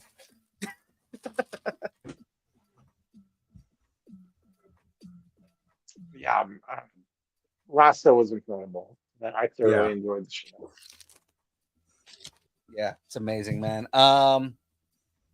So we're gonna do a couple wrap up questions. We're probably a half hour over right now as far as the interview goes because we just had too much damn fun and it's fine. Yeah. Definitely. But so it's a couple wrap up questions here. This is gonna be the hardest question you're ever asked ever. You will never be asked a harder question than this. Are you prepared?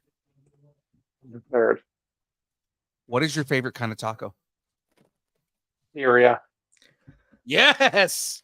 Now, okay, I gotta ask you specifically on this. I'm Hispanic, all right. So it's more of a cultural thing on this than it is anything. When you say birria, do you mean traditional birria or like kind of what birria is right now, where it's beef? Well, so the place that I go to, it's a little truck off the side of a Valero station. They do it's beef, it's brisket or not brisket, chuck roast and beef rib, and they cook down into a consomme. It's absolutely gorgeous. It's absolutely. I'll send you pictures on Instagram. It's so beautiful. Hell yeah, man. Yeah, and then yeah, no, I do. I mean, I live in Austin, Texas. We got a lot of tacos to choose from, which is Right. one of my favorite parts of living in this town. But there is also I love Al Pastor. Like, I love Al Pastor, and So mine, the good Trumpo, Al Pastor. There used to be right. this place called El Trumpito by my house, and they rolled away somewhere else. They went to another location, but they were amazing. There's a place called the Taqueria del Sol in Houston. If you're ever in the Houston area, it's Mm, probably my favorite taqueria I've ever been to in my life. And they got some good, really good tapaqueña tacos. Um, nice. out of this world, Nice. out of this world. You just asked me. You asked me this would be the hardest question. Yeah. I can talk tacos all day, man. So Nice. and so Great. can we. I mean, our entire media organization is called Time for Tacos Media. So I mean, we're big taco Oh, guys. perfect. Yeah. Oh yeah. The reason I say, the kind of why I asked, traditional birria, like from Mexico birria, is made from goat. See, I did not know that. Yes. So that's the whole thing is like, it's like, when I say traditional birria, because now, for like the American palate, they started making it with beef. And I mean, you can make it with beef. Okay. Traditionally, it's made with goat. And there's not very many places where you can now get it made from goat. Like I've found a couple like taco trucks that will have the traditional goat on it, and then they'll have like an option to get like a beef birria, which is like what most people are familiar with when they think of birria now, right? But if you can get it with goat, it's a little gamey, but Yeah. it is good. I'd try it. No problem with that whatsoever. Yeah. I mean, goat's not super far off where like, other meats that are out there. Like, you can, depending on like a taco truck you go to, you can get bush, you can get sesos, which is like brain and cheek meat and stuff like that. Sure. It's a little more far off than goat meat. You know what I mean? Like, Right. Yeah, Right. there's a lot of trucks around here, that serve a lot of lengua and tripe and things like that. But yeah. uh, yeah, I'd say lengua is more far off than goat meat. I would go with that. Yeah, I would go with that. So yeah, that one right there. Next question here, man. What's some advice you might have for somebody trying to get into this industry? I better love the hell out of it because the paycheck sucks. Um, you know, I mean, look, there's just if I mean, look, you're trying to get into the big two and your big three or whatever, big two, and Images make your are word. Yeah, well, Image is still creator owned. So, I mean, like with Marvel and DC, if you're trying to go that route, make a living off of that, hats off to you, man. I think that's fantastic. Congratulations. Me personally, I'm an indie comics guy. This is what I want to do. This is what I'm interested in doing.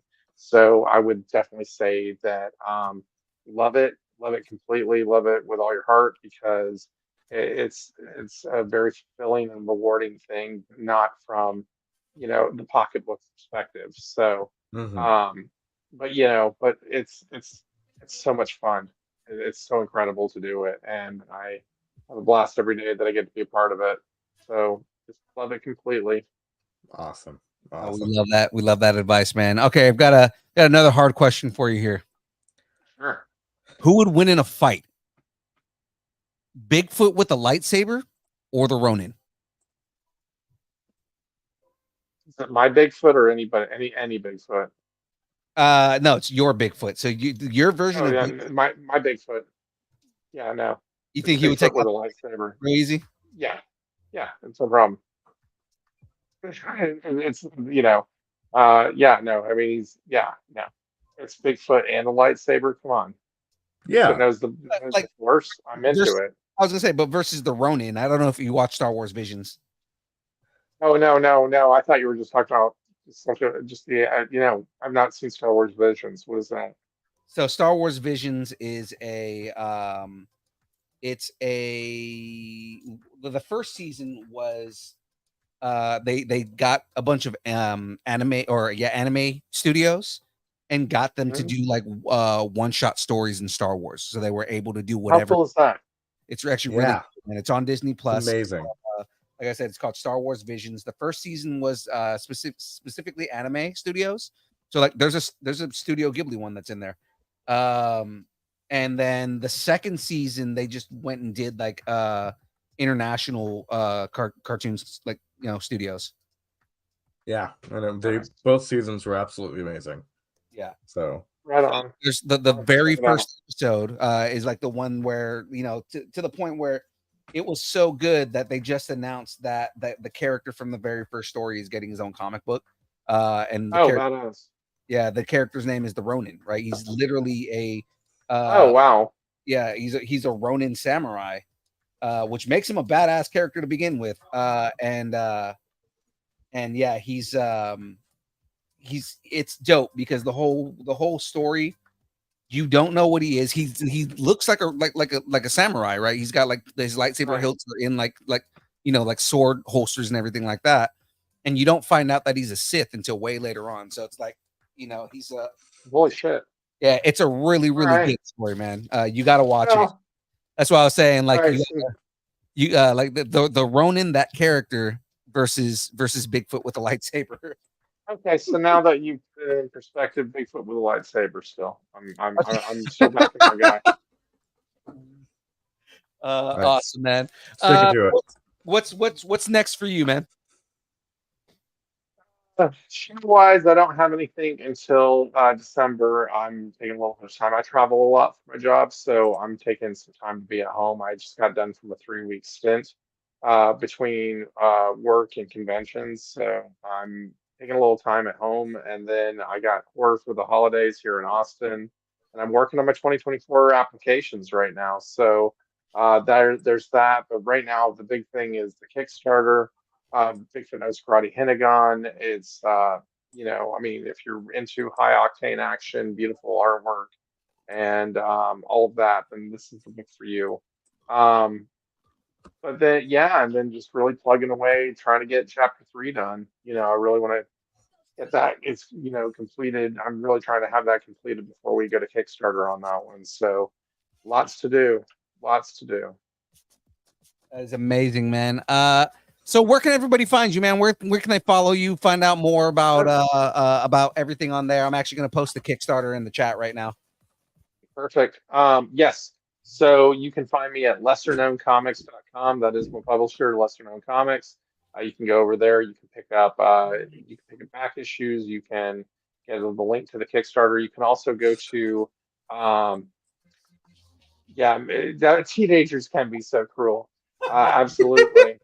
You can go to bigfootknowskarate.com. That is my website. It has the links to everything, including the Kickstarter, my Instagram, Twitter, things of that nature. But you can find me on Twitter, Instagram, TikTok, Blue Sky, Threads, Danomite139. That's DANOMYTE 139. And then beyond that, that's where you can find me. Awesome, man. And we've had a great time talking with you here, talking with your book and everything like that. It looks like we got one more question for you here. It's another, you're being a Texan. I know that's a very, very, very hard question.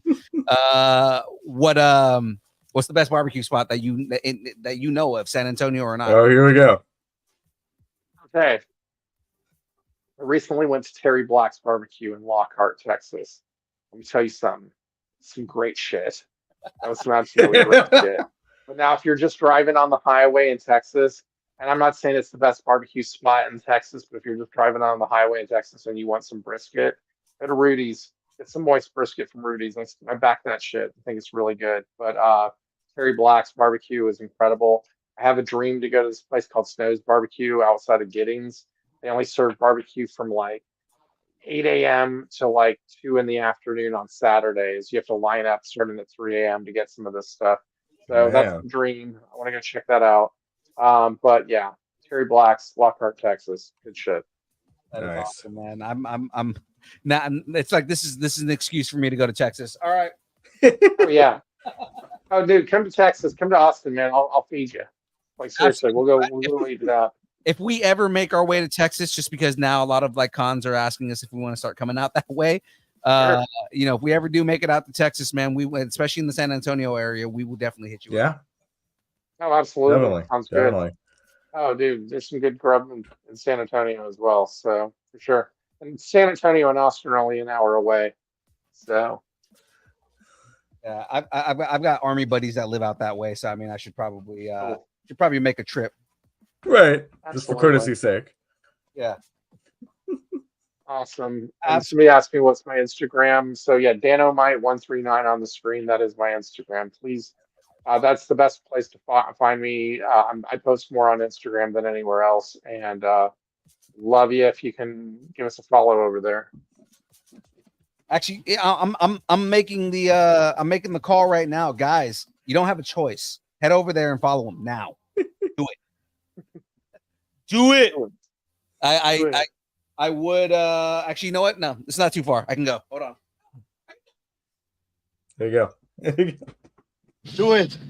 Do it. Come on. Do it now. It's like my soundboard's on the other side of the room, so it's like Sound department. do it now. Okay. So again, man, I know you're out in Central Time and it's been late. You've had a long night. So I mean, if you want to stick around, we're gonna do a little bit of the bracket. But if not, man, if you want to get going, we're not offended at all. Go right ahead. Yeah, no, I'm gonna get going. It's been a long day, and I had a great time. And thank Awesome. you so much for having me on. Though I had a blast. Absolutely. It was awesome meeting you, man. Yeah. Yeah, you as well, guys. I was gonna say you are welcome to come on anytime you want, man. If you guys ever want to just come on and shoot the shit, or if the other guys want to come on and kind of like you know talk about their stuff, you are more than welcome. Just let us know and we'll get you guys booked on. Yep. All right. Thank you so much, guys. Yes. Thank y'all, and See you, thank man. you everybody in the chat. Y'all asked awesome questions tonight. Appreciate you. See you, man. All right, All right, Dan, you have a good great night. Yeah. Have a wonderful guys. evening. That was awesome, dude. Like I had such a good time with him, man. No, he's great. So Yeah. Graveyard was gonna come on for the last half, but I think he might be like dead. Graveyard is now his namesake. Oh wait, hold on, there he is. Oh, Graveyard is here. Hey! Yes. Graveyard is here. He's not on screen because he said that he has so much snot Yes. that his I mean, I think that's a good character, but Thank you. Thank you. snot nosed monster on the screen, with the beard. Well, see, the problem is when the husk gets sick and snot nose, the beard leaves the face and has to feed somewhere else. So I mean, he can't cover the beard with snot. So Right. it's a natural instinct to run away for the beard. Darren, he's the guy that normally moderates the chat on Mondays in the game stream.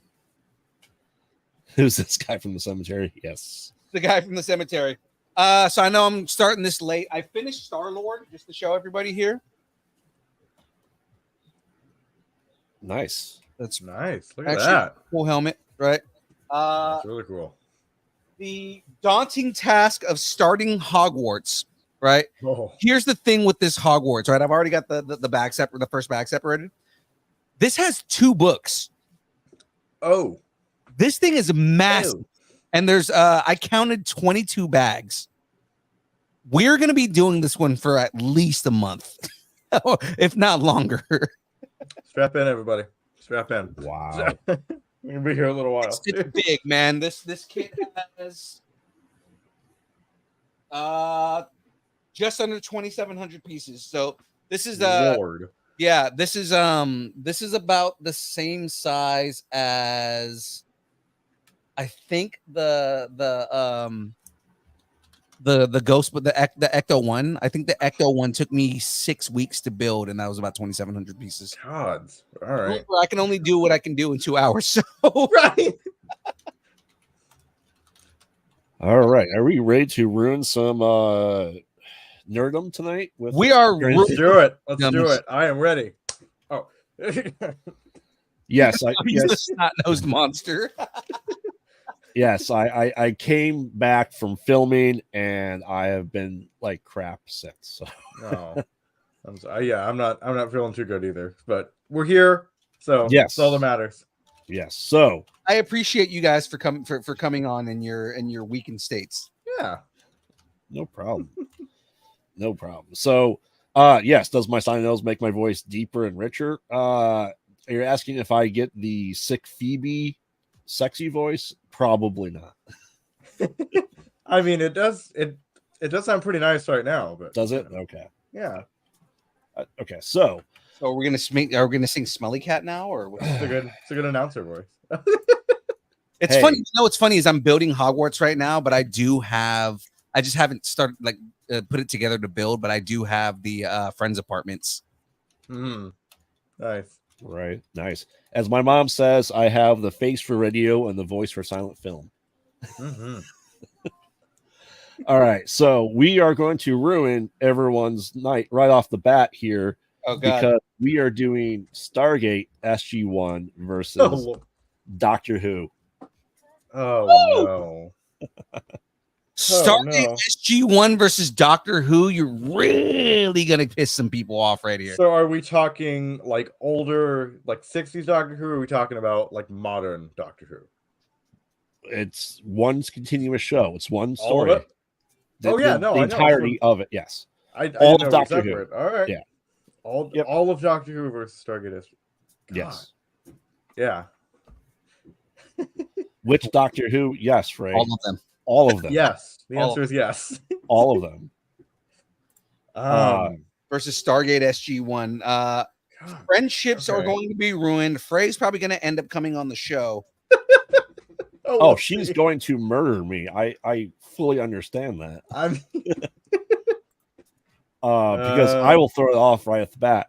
SG-1. So Oh god. Okay. Fighting words. All right. Let me go lock my door and then no. God. Okay. I'm gonna go Doctor Who. I'm gonna go all of I Doctor think- Who. Wow. I'm going Doctor Who. I think there are, I think it is.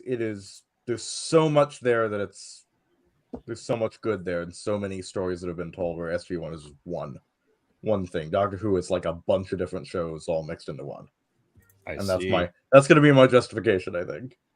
You see, I started watching Doctor Who earlier stuff with Tom, and then I started in 2005 with Chris Eccleston, and then this David Tennant guy came in, and I stopped watching it. Oh no, David, no! the reason I stopped watching Doctor Who. Yes, Oh god! because You're I like- thought Eccleston was a phenomenal Doctor Who. I was going to say you're the rare breed because everybody yes. loves David Tennant as Doctor Who. That's, Oh, I mean, yes. I'm a Matt Smith guy, but still. I said, I know it's a hot take on my end, but yeah, Yeah. even the wife who loves David Tennant, she goes, "This isn't Chris Eccleston. He nailed it." Because obviously I like Macabre more so, and he was a more manic, not happy-go-lucky It's doctor. fair. It's fair. Yeah, I'm just much more the lighthearted kind of, eccentric kind of doctor. So. Frey, I'm definitely a gator all the way through. Like I said, I have the chevrons on my leg tattooed for me, my wife, and my kids with their birthdays in the chevron Stargate font. So Nice. and I have 0 Doctor Who. Guys, no Doctor Who tattoos. That should tell you enough about how he feels about Doctor Who. Exactly. Exactly. So I am also not a Whovian. I but it's not because I'm like, I don't like Doctor Who. It's more I have the same issue with Doctor Who that I have with One Piece. There's so much of it Yes. that I can't start it. And some people just tell me you don't have to watch the old stuff, just watch the new stuff. I cannot watch shows that way. You're like me, you have to start from the beginning. I have to start from the beginning because Yep. I need to know where it came from and everything that kind of like the background story on everything. I've said it multiple times. I'm a big guy on story. I love story. So I have to know the background story. It's the same thing with when I watched Naruto. I had to watch Naruto before I watched Shippuden. And a lot of people were like, you don't have to watch Naruto to get Shippuden. I get that, but you don't get that relationship between Naruto and Sasuke without watching Naruto. So like I had to go back and watch that to get that relationship and understand who Orochimaru is and why these characters are who they are and everything like that. So, you know where these deep relationships come from. Right. So it's the same thing with Dragon Ball Z. Technically, you don't have to watch Dragon Ball to watch Dragon Ball Z, but some of the characters that come in late in Dragon Ball Z, you have to watch Dragon Ball to get them, right? Like the explanation for Red Ribbon Army, the explanation for why the androids are such a big deal, things like that. Why Cell is even a big deal to begin with. Who Garlic Jr. is and why he plays such a big role later on in the series. So I mean, like those kind of things. Piccolo is like, you don't get that relationship between Goku and Piccolo without watching Dragon Ball. So that being said, I went off on this anime tangent mainly because because I haven't watched Doctor Who because I need to start from the beginning and watch all of it. Yes. You know what I mean? And there's like 30,000 seasons of Doctor Who. So it's like, Yes. it's hard for me to start it. Same thing with One Piece, where it's like 1,000,000 seasons. I cannot start that show. Right. Oh yeah, absolutely. So are you going with Stargate SG-1? If I go with any brand of anything on here, like Stargate does have a big following and it's a show that I've watched, but Stargate doesn't have the following that Doctor Who has.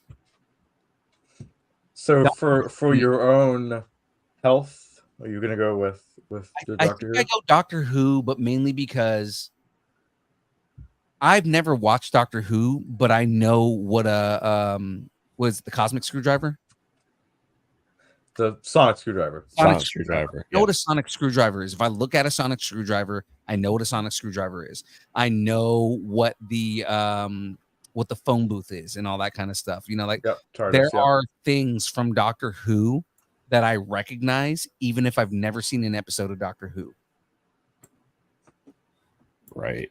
I mean, granted, I would know that the Stargate is from Stargate if I hadn't. True. So it's that same kind of thing. But I think Doctor Who's much following more of Doctor Who is a lot bigger than on Stargate SG-1. And I mean, there's characters in Stargate that I love. Like as soon as I see them, I'm like, oh, I know who that is. Right. I love the movie. The movie was one of those when I was a kid, I had it on repeat. It was Oh, the movie's great. Yeah. But I think ultimately based on following is where I say, because we're talking what's the best. I think that Doctor Who is one of those things that moves on specifically because of the type of following that it has. Mm-hmm. Right. I think Doctor Who's following is just as rabid as Star Trek, and we know how Trek is. Shockingly, we're not trying to piss people off on this show. Except I would argue that it was Stargate that brought sci-fi back to make Doctor Who come back after 27 years of missing. I mean, you're not wrong. I mean, Stargate did play a big role in bringing sci-fi back in the 90s. Yes. Yeah. So did like Firefly. So did Battlestar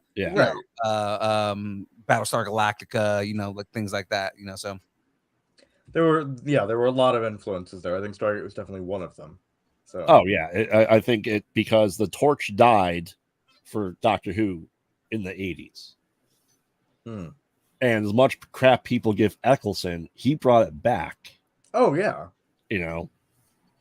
So All right, but yeah, Doctor Who does move on. Woo. The Hollywood movie of Stargate. What do you consider their other movies not to be made in Hollywood? Say Wong. There's lots of films. Come on, and they're continuing it. So, all right. So Doctor Who moves on. All I'm right. not surprised. No. But next up we have Angel versus Fringe. I have seen neither of these, but I know quite a bit about both of them. So and also my mother will kill me if I do not pick one of these. So I think I know which one it is because she's Oh, you do. expressed that she's a fan of Yeah. of one of these more often than I've ever heard her say Fringe. So Yeah. I'm pretty sure So- she's. yeah. So you're not even doing a coin toss. You're doing peer pressure votes. for my own health and security. You're saying Angel. I am obligated to say Angel. Fringe is a really interesting concept, and they took it in a really interesting direction. I'm obligated to say Angel. I see. I am So- definitely going Fringe all the way because Fringe was the next X-Files. 100%. It was science-based. It had John Noble, it had Leonard Nimoy, Anna Torv, Joshua Jackson, and it was the next step after X-Files. Mhm. It was still fed, regulated, and all that stuff. And Lance Reddick. I mean, Lance. Yes, it had Lance Reddick in it. Yeah. Right. Zavala himself. All himself. I was going to say the same exact thing. Yeah. Yes. Captain Anderson himself. Right. That's So- Captain Spalla to us because we're Destiny. Oh, I know. Yeah. I was putting my fandom in there. So Right. I mean, Fringe was the show that I didn't watch the first season, but when it came out in DVD, I bought it. I watched it all in 2 days, and then okay, I'm hooked. right. So I'd be like, why didn't I watch this when it was on the air? Right. oh yeah, I watched the next 4 seasons after that. I know I can vote with my heart, Frey. I know. So say Wong, are you voting Angel? I know you're talking about it has the best finale, but I don't know what you're voting for. What about you? Mom young says you Phil? can vote for whatever you want, but in reality, it's like I'm still gonna murder you. You can once. Right. I can, but You can. I just don't. I don't advise it. right. Right. But not for very long. Yes. What about you, young Phil? I go Angel. Really? I found Angel just. It was one of those shows where I watched it a lot. Like when I was younger, I watched a lot of Angel. Man, I really like that character. All right. Look, You I know, guys are- Frey. We'll both go after Phil. Why are you going after Phil? Who's coming after me? What happened now? Just helping, All right. So I guess I stand Yeah, alone with my Fringe. You guys are just vote out 2 of my favorite shows. Well, that is how it goes. And he's Yes. just like I'm letting you guys know now we're not friends anymore. Angel the lawyer, Angel the law firm. Yeah, I never watched Angel because, well, I wasn't in love with David Aurora Borealis. David Aurora. Yes. All right. So Angel moves on. All right. So All next up we have Westworld Ooh. versus the Twilight Zone. Oh, God. Shit. What do you mean revenge is sweet? That's Hey, girl, just it. Return of the Jedi 1. That's not revenge. It's just binge. It's just venge. Yes. It's not revenge. It's just venge. Yes. Okay. Well, I am going to go with Twilight Zone. I think I'm going to have to, even though I see that again, I may be under threat, but I am going to go with Twilight Zone simply because it's an anthology. There were so If many you're different under stories. duress, blink twice.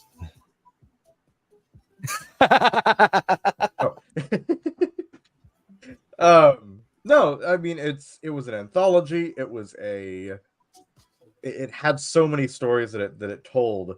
It wasn't just one consistent thing. It was really a bunch of things with a bunch of different, creators and things like that. That was what really made it good.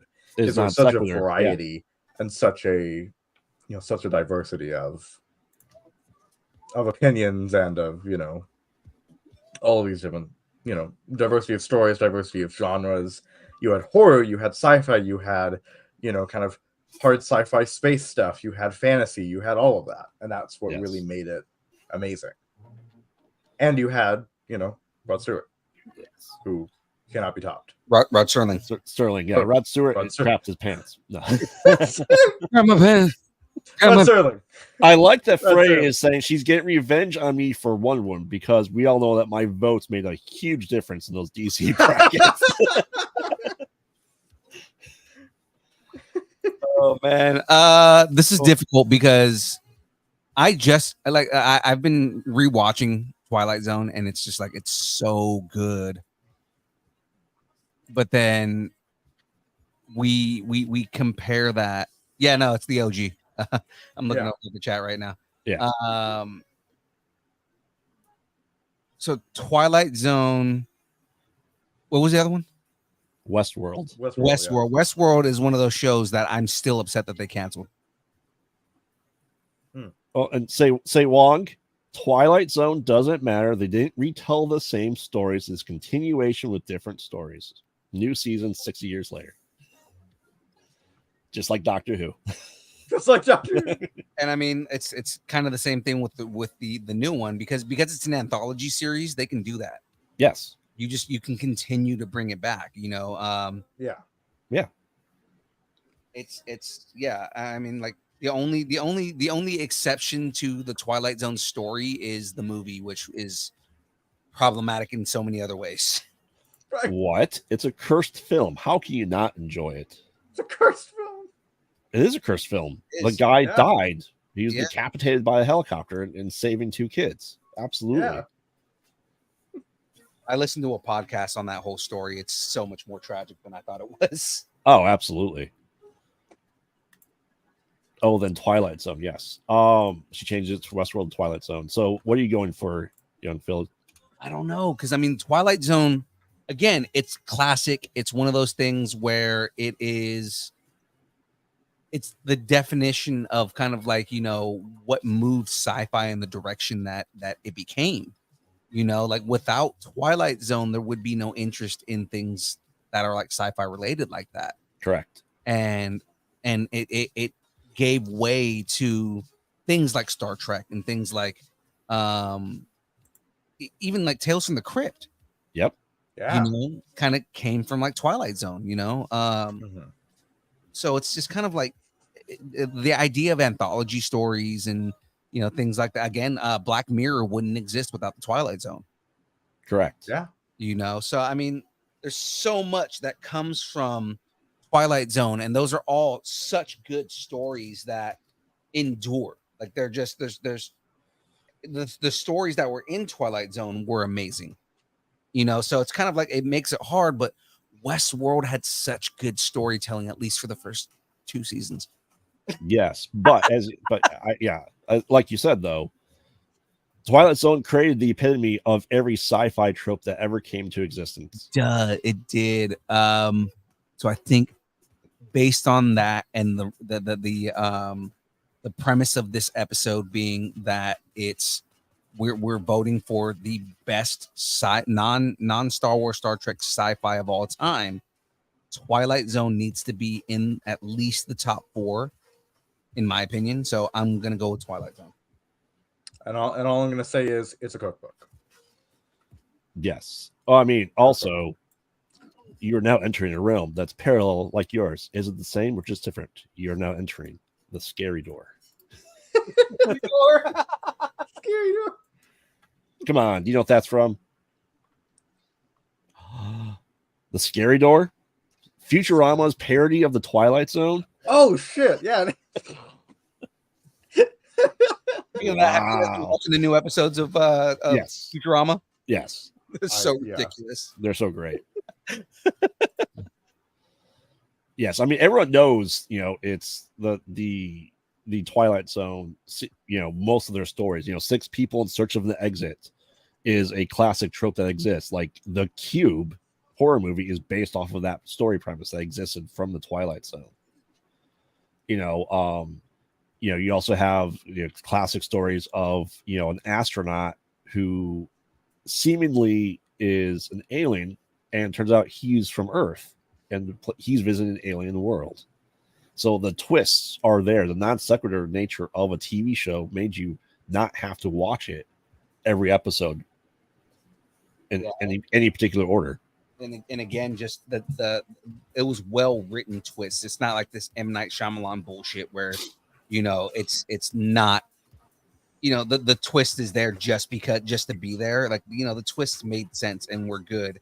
Yes, and advanced story, and you get to the end.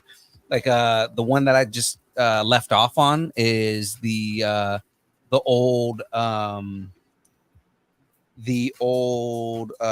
of like hillbilly that dies in the river with his dog, and he he's trying to like talk to his wife, but she can't. She's not talking to him and whatnot, and like they talk about like, oh, well, we need to go bury him, and he's like, well, no, this is not going to happen. He follows them over a hill and ends up in this place where he's just like, I've never seen this fence before, and he meets seemingly who he believes is St. Peter, and St. Peter tells him, you can come into heaven, but your dog has to stay out. And he goes, well, I don't want to go to a heaven where my dog can't come with me.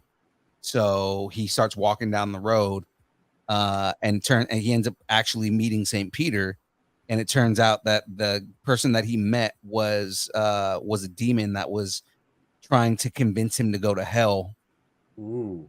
Yeah. And he when he talks to St. Peter, he goes, well, can my dog come to heaven with me? And he goes, of course, why wouldn't he be able to?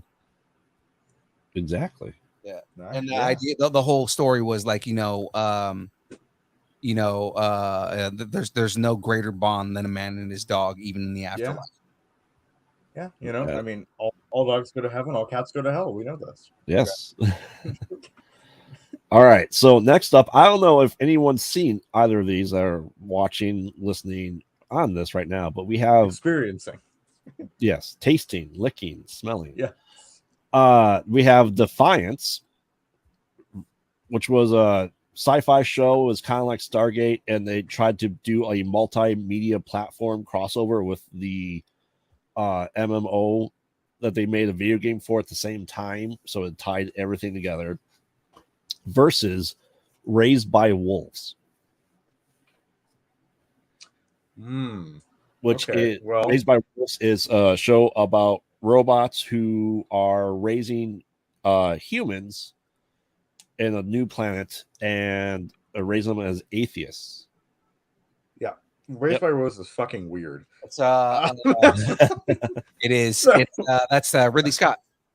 Yes, it's Ridley Scott. It's a bunch of robots. There's a strange amount of sex. It's weird. I haven't seen either of them, but I know more about Raised by Wolves. I have no idea about Defiance. It was a catastrophic failure. I see. I see. Hence, that's why Sewon played the game. So.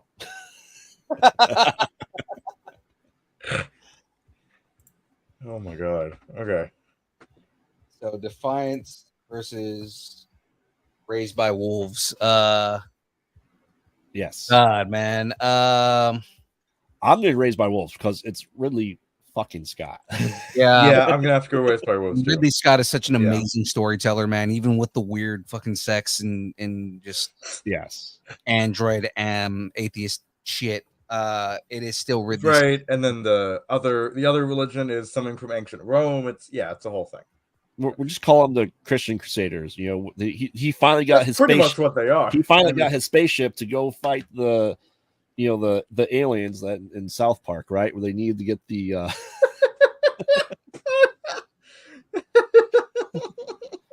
Again, when I reference when it comes to atheism and South Park, the atheist episodes where Yes. it's the atheist otters versus the regular atheist people, and they're just like all arguing over who has the correct type of atheism.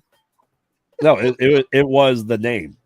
They were just voting on what they should call themselves. That was the war. Because everyone says if atheists ran the world, there would be no religious wars. And they said, okay, but they'll fight over the best name and what to call themselves.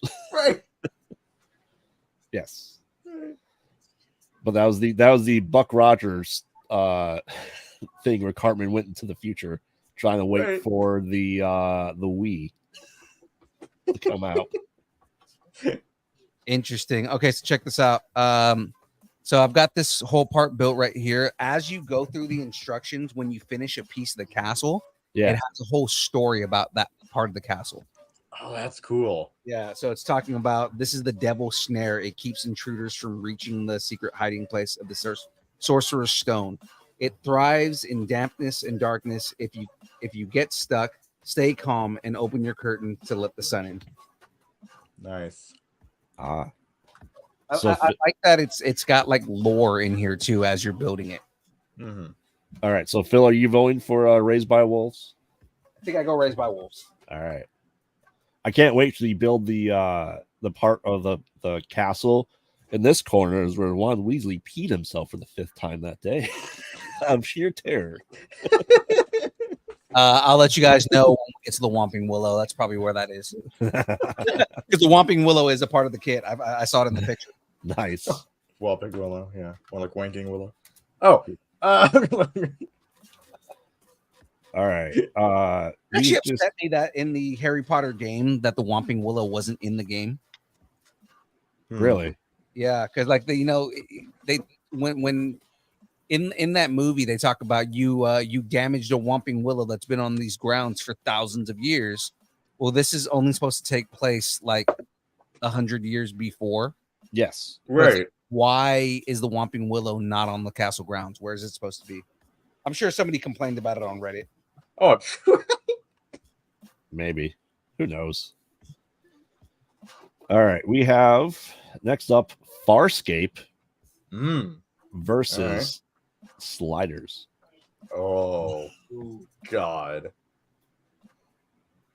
Well, I know about both of these. Okay. So Farscape is essentially Jim Henson in space. Right. You're not wrong. You're not wrong. Where a ship is alive and can give birth to other ships. Farscape was pretty far off, man. Yes. Yeah. And for all those people that were naysayers against SG1, that's where the cast came from in the last 2 seasons of SG1 was from Farscape. So yes, and then Sliders was kind of a weird alternate history anthology, kind of, but it had a consistent story. They opened up interdimensional travel between the multiverse, and they're just trying to find their way home with Jerry O'Connell and Gimli himself. Yes. So both are quite odd. Yes. I think I'm going to go with Farscape. Farscape.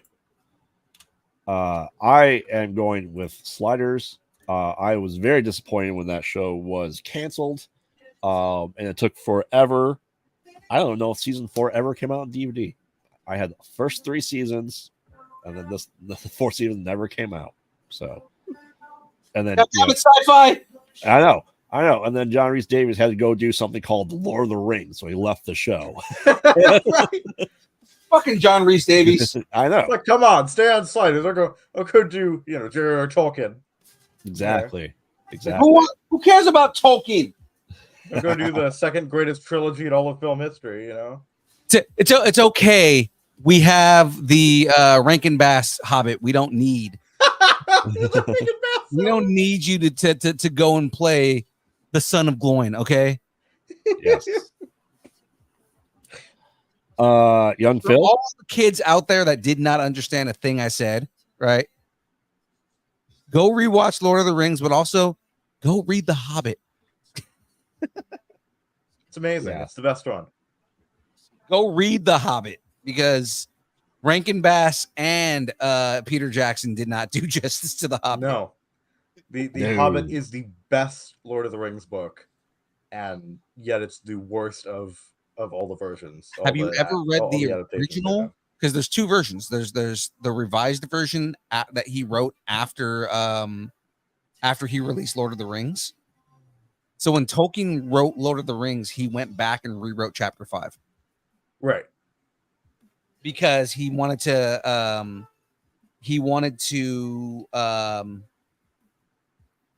tie the One Ring in, because in the original version it was just a magic ring that made Bilbo. Bilbo disappear, that made Bilbo invisible, and Right. he rewrote it after he wrote the Lord of the Rings to make it the One Ring. Yes. Right. I believe I've only read the revised version then, because I have the whole series as a set. Yeah. So The original version, which you can find it online, it is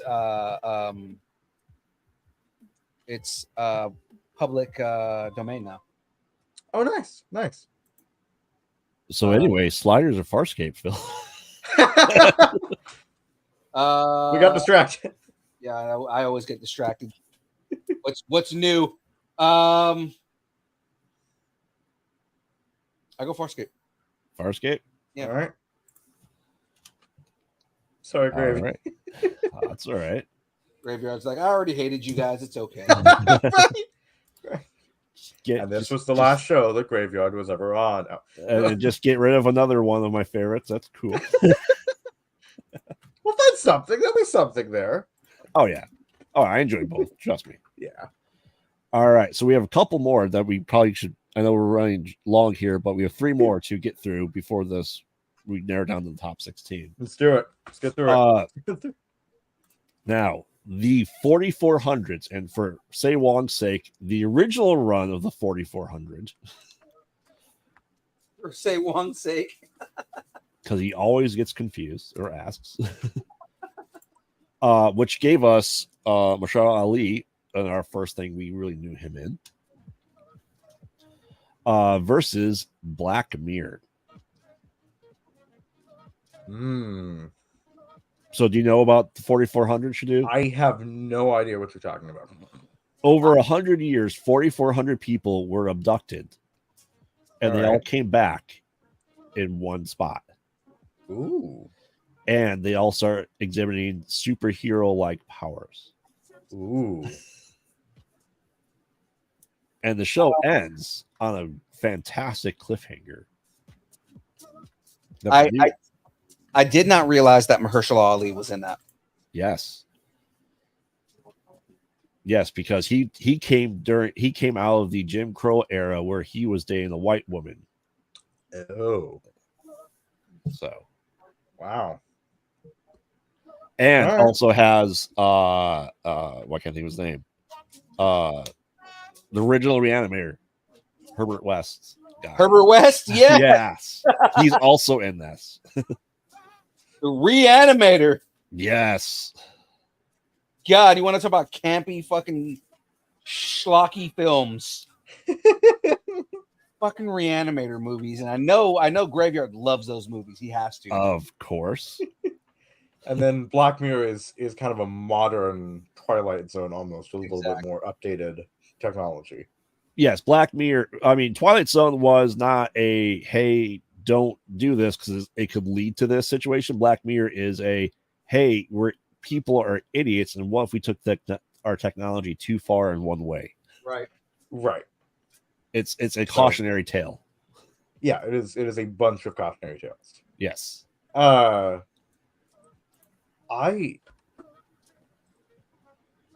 gonna say the 4400 just because it sounds really interesting. It is amazing. Yeah. It really is. Young Phil. This one is a little bit difficult because I do like Black Mirror a lot. I think it is a amazing show. Yes. And I agree with that too. But the same kind of situation, the 4400 is such a good concept. Oh yeah, the show was great. I wish it came back. At least I wish the reboot did something with the original, but it didn't. Like I said, I don't want to spoil the cliffhanger, but go watch it, and you'll see why I'm mad about the cliffhanger.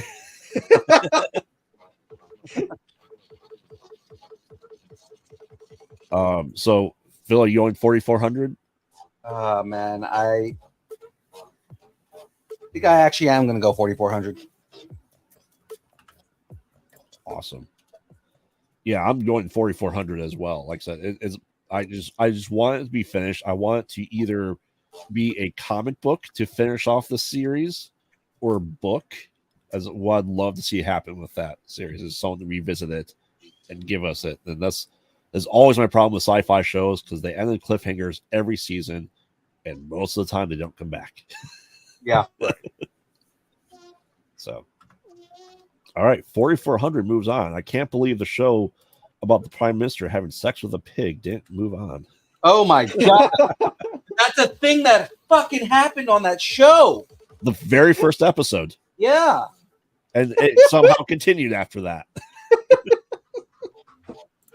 So insane. Yes. That's a thing that happened. Yes. I don't know what the technology gone too far was for that, but you know.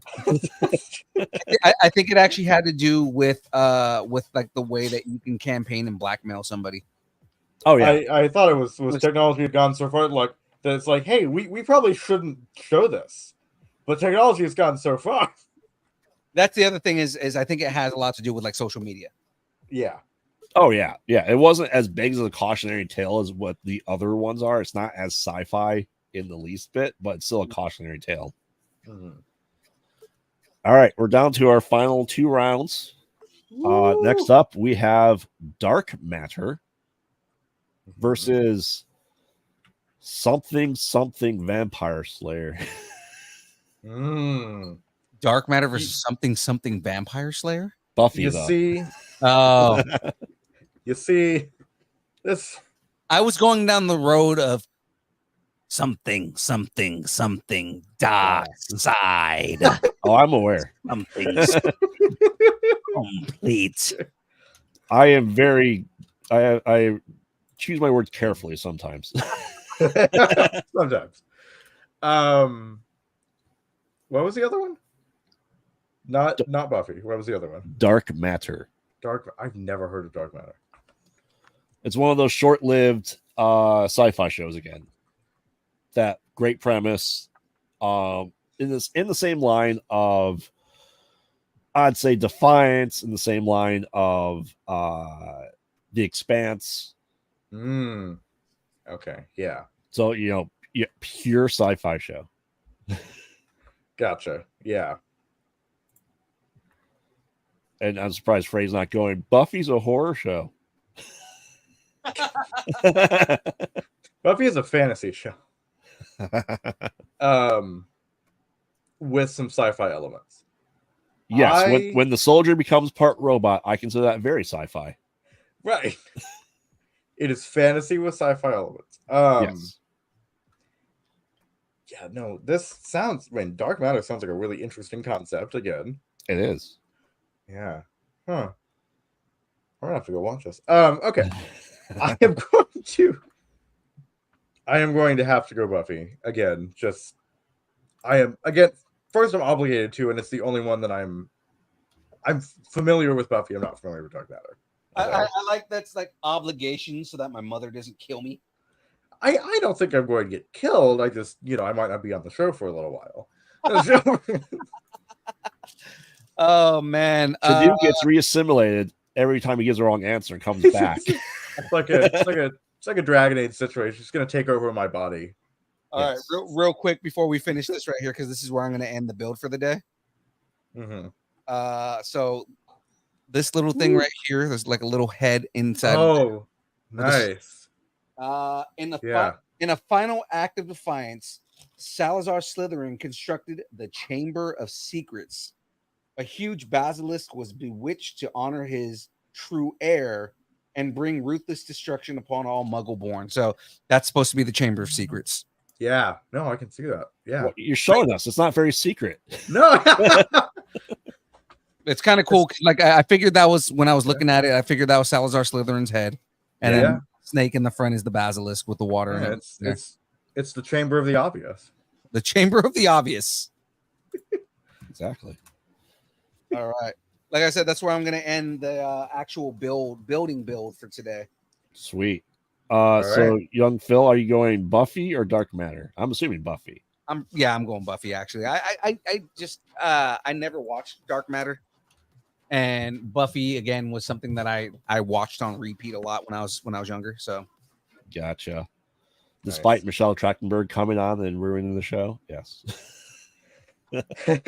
yeah, but I mean, I don't know. She was a weird character in that show. She's a weird character in everything she's in. Yeah, I mean, flutes and pussies. All right. That's not Michelle Trachtenberg. Oh, that's Michelle Trachtenberg, Pete and Pete, Harriet the Spy, Oh, that's right. That's right. That's right. Euro Trip.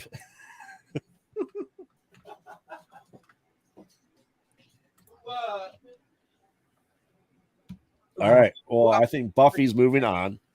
All right. So let Phil get his headset back on. Can you Yep, hear I'm us? here. All right. The last one before Say Wong asks the new one. The new one. It's not the old one. All right. Versus the Dead Zone. I'm sorry, what was the first one? V. Just the letter V. Oh, Or V. V. Yeah. Yeah. I That was Monica Barakin, right? Mm-hmm. So you said V versus The Dead Zone. the Dead Zone. Anthony Michael Hall, based off the Stephen King short story. The Yeah, Dead Zone. I go Dead Zone on this. V was a good concept in the show, but I mean, like it's one of those shows where again, the later it got, the kind of more I kind of got out of it. Yeah, the V remake came about because Battlestar Galactica remake did so well. They're like, hey, what's another 80s property we can bring back? And they go, how about V? Sure. How's 13 episodes? Sure. How about more? No. Yes. The reboot of V or the Dead Zone. Yeah, I go Dead Zone. I think Dead Zone was more consistent across the board than V was. Yes. So yeah, I definitely go with Dead Zone on this. Yeah, I agree. I'm gonna go Dead Zone as well. I mean, it's also Anthony Michael Hall. So, God, I tell this story all the time, but we had a chance to interview Anthony Michael Hall, Oh, really? and his agent screwed it up. When were you supposed to talk to him? We were supposed to go. There was a movie screening that he was going to be at, and we were going to interview him at the end of the movie screening. Was it Halloween Kills? No, it was one of his 80s movies. I hope it'd be National Lampoon's. No, if I'm trying to remember, I think actually it was Weird Science. That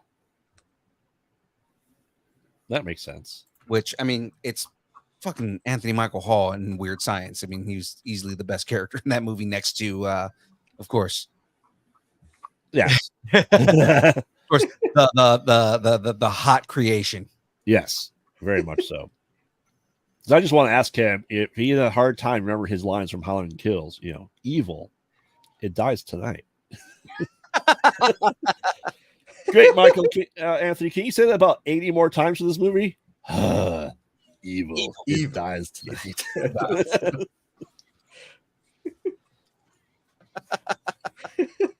All right. Well, then to do a quick summary for this part of the bracket, Doctor Who beat Stargate SG-1, Angel beat Fringe, Twilight Zone beat Westworld, Raised by Wolves beat Defiance, Farscape beat Sliders, 4400 beat Black Mirror, Buffy beat Dark Matter, and Dead Zone beat V. So what do we what does the bracket look like for next week? Yes, we're on our final 16. Just a short preview. We have Dirk Gently versus Battlestar Galactica. Ooh. Stranger Things versus The Expanse. Ooh, that's gonna be a fucking tough one, dude. And we're going to determine if how far these not pure sci-fi shows continue in this sci-fi show. We'll see. The Magicians versus the X-Files. That's another hard one. Mm.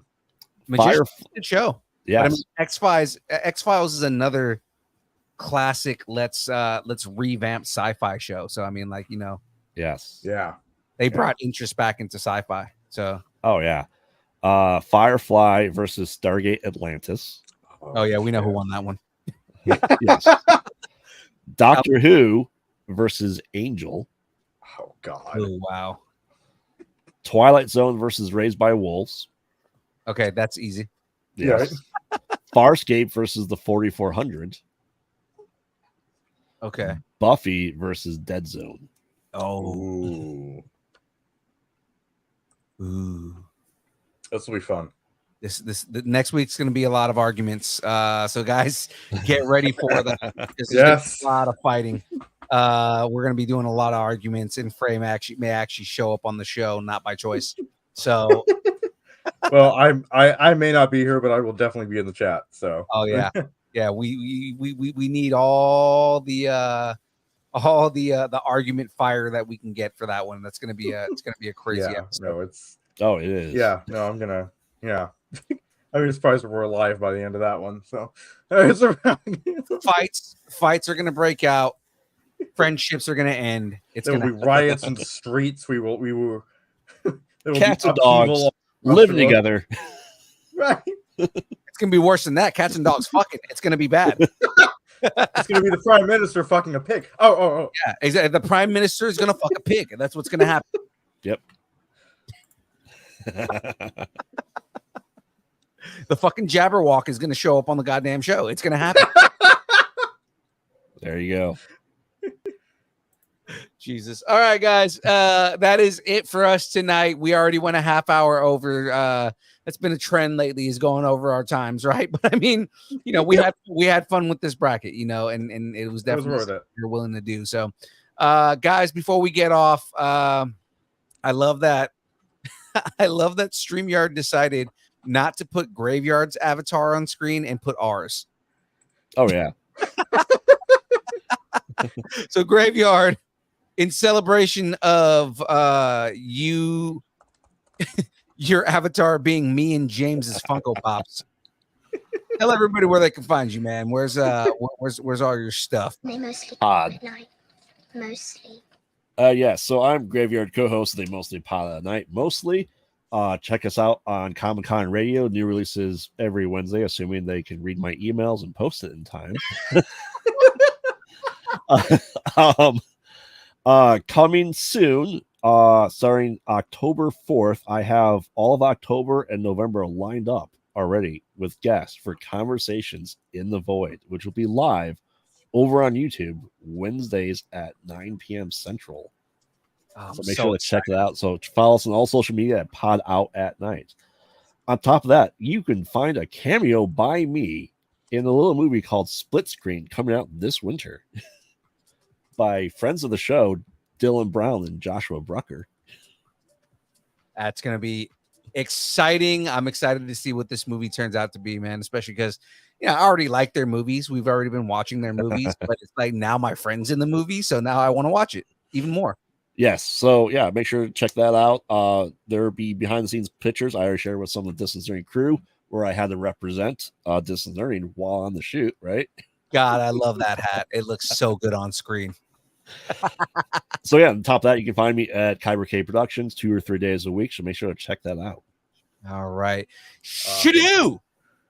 Let everybody know where they can find you. All right, I am SG Studios here on YouTube and Instagram. I do short films, music, and other new stuff on my channel. I'm also on Frey's channel. We have a little series called Classified, where we take your favorite pop culture characters and place them into their respective D&D classes. We also have a companion series called Journal of Classes, where we go through each of the D&D classes and their subclasses. We actually have a new episode of that coming out tomorrow. So be on the lookout for that. We're going to do Bard. So that's a hell of an episode. We have a new episode of Journal Class coming out. I am also in the distance nerding sphere, of course. Down on Tuesdays. I'm on the build on Thursdays, show you're watching right now. And I'm on Cobra Cave Productions as well for the Saturday morning Nerd Out. So come together, everybody nerd together. Ladies and gentlemen, you know who I am. I'm your boy, Young Phil, the guy who's late to his own show on a regular basis because work is work. I was actually on time today, so barely, though. I almost didn't make it. But, ladies and gentlemen, you know who we are. If you can follow us on all the social medias that exist, on the Instagrams, the Facebooks, the Twitter, the Twitch, the TikTok, the Threads, YouTube, Discord, MySpace, Vine, GeoCities, Friendster, Second Life, AIM, Farmers Only, Christian Mingle, OnlyFans. Just two sets of pictures. Just pictures of Aaron Watson's feet and mandals and the beard, and that's it. Those are the only things that you see on the OnlyFans. You can find us all at Distance Nerding, like you see right there at the bottom right under my name, since I'm still Palpatine's force fart. There we go, ladies and gentlemen. That is it from us. It is now time for the dance party minus the graveyard. I mean, he's probably still dancing. We just can't see him. So there we go. So, ladies and gentlemen, God, I've got the worst bit ready here. Let's get this going. I'm an idiot. I'm an idiot. Let's start here. Yes, dancing. We can Cutting do the this. rug. Yes.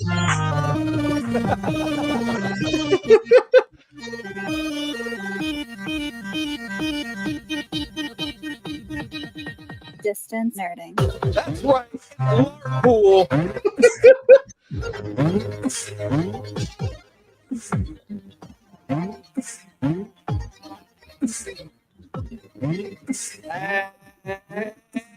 Nothingness. Hold on. Do I have? I don't have. I was thinking like if I have my away screen on the game screen, I was just gonna have him dance as Deadpool. Nice.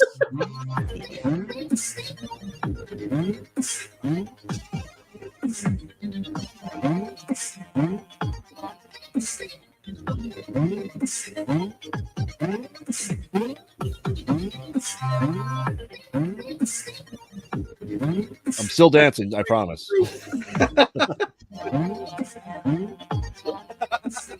He's dancing in our hearts. All right, we'll see everybody on Monday.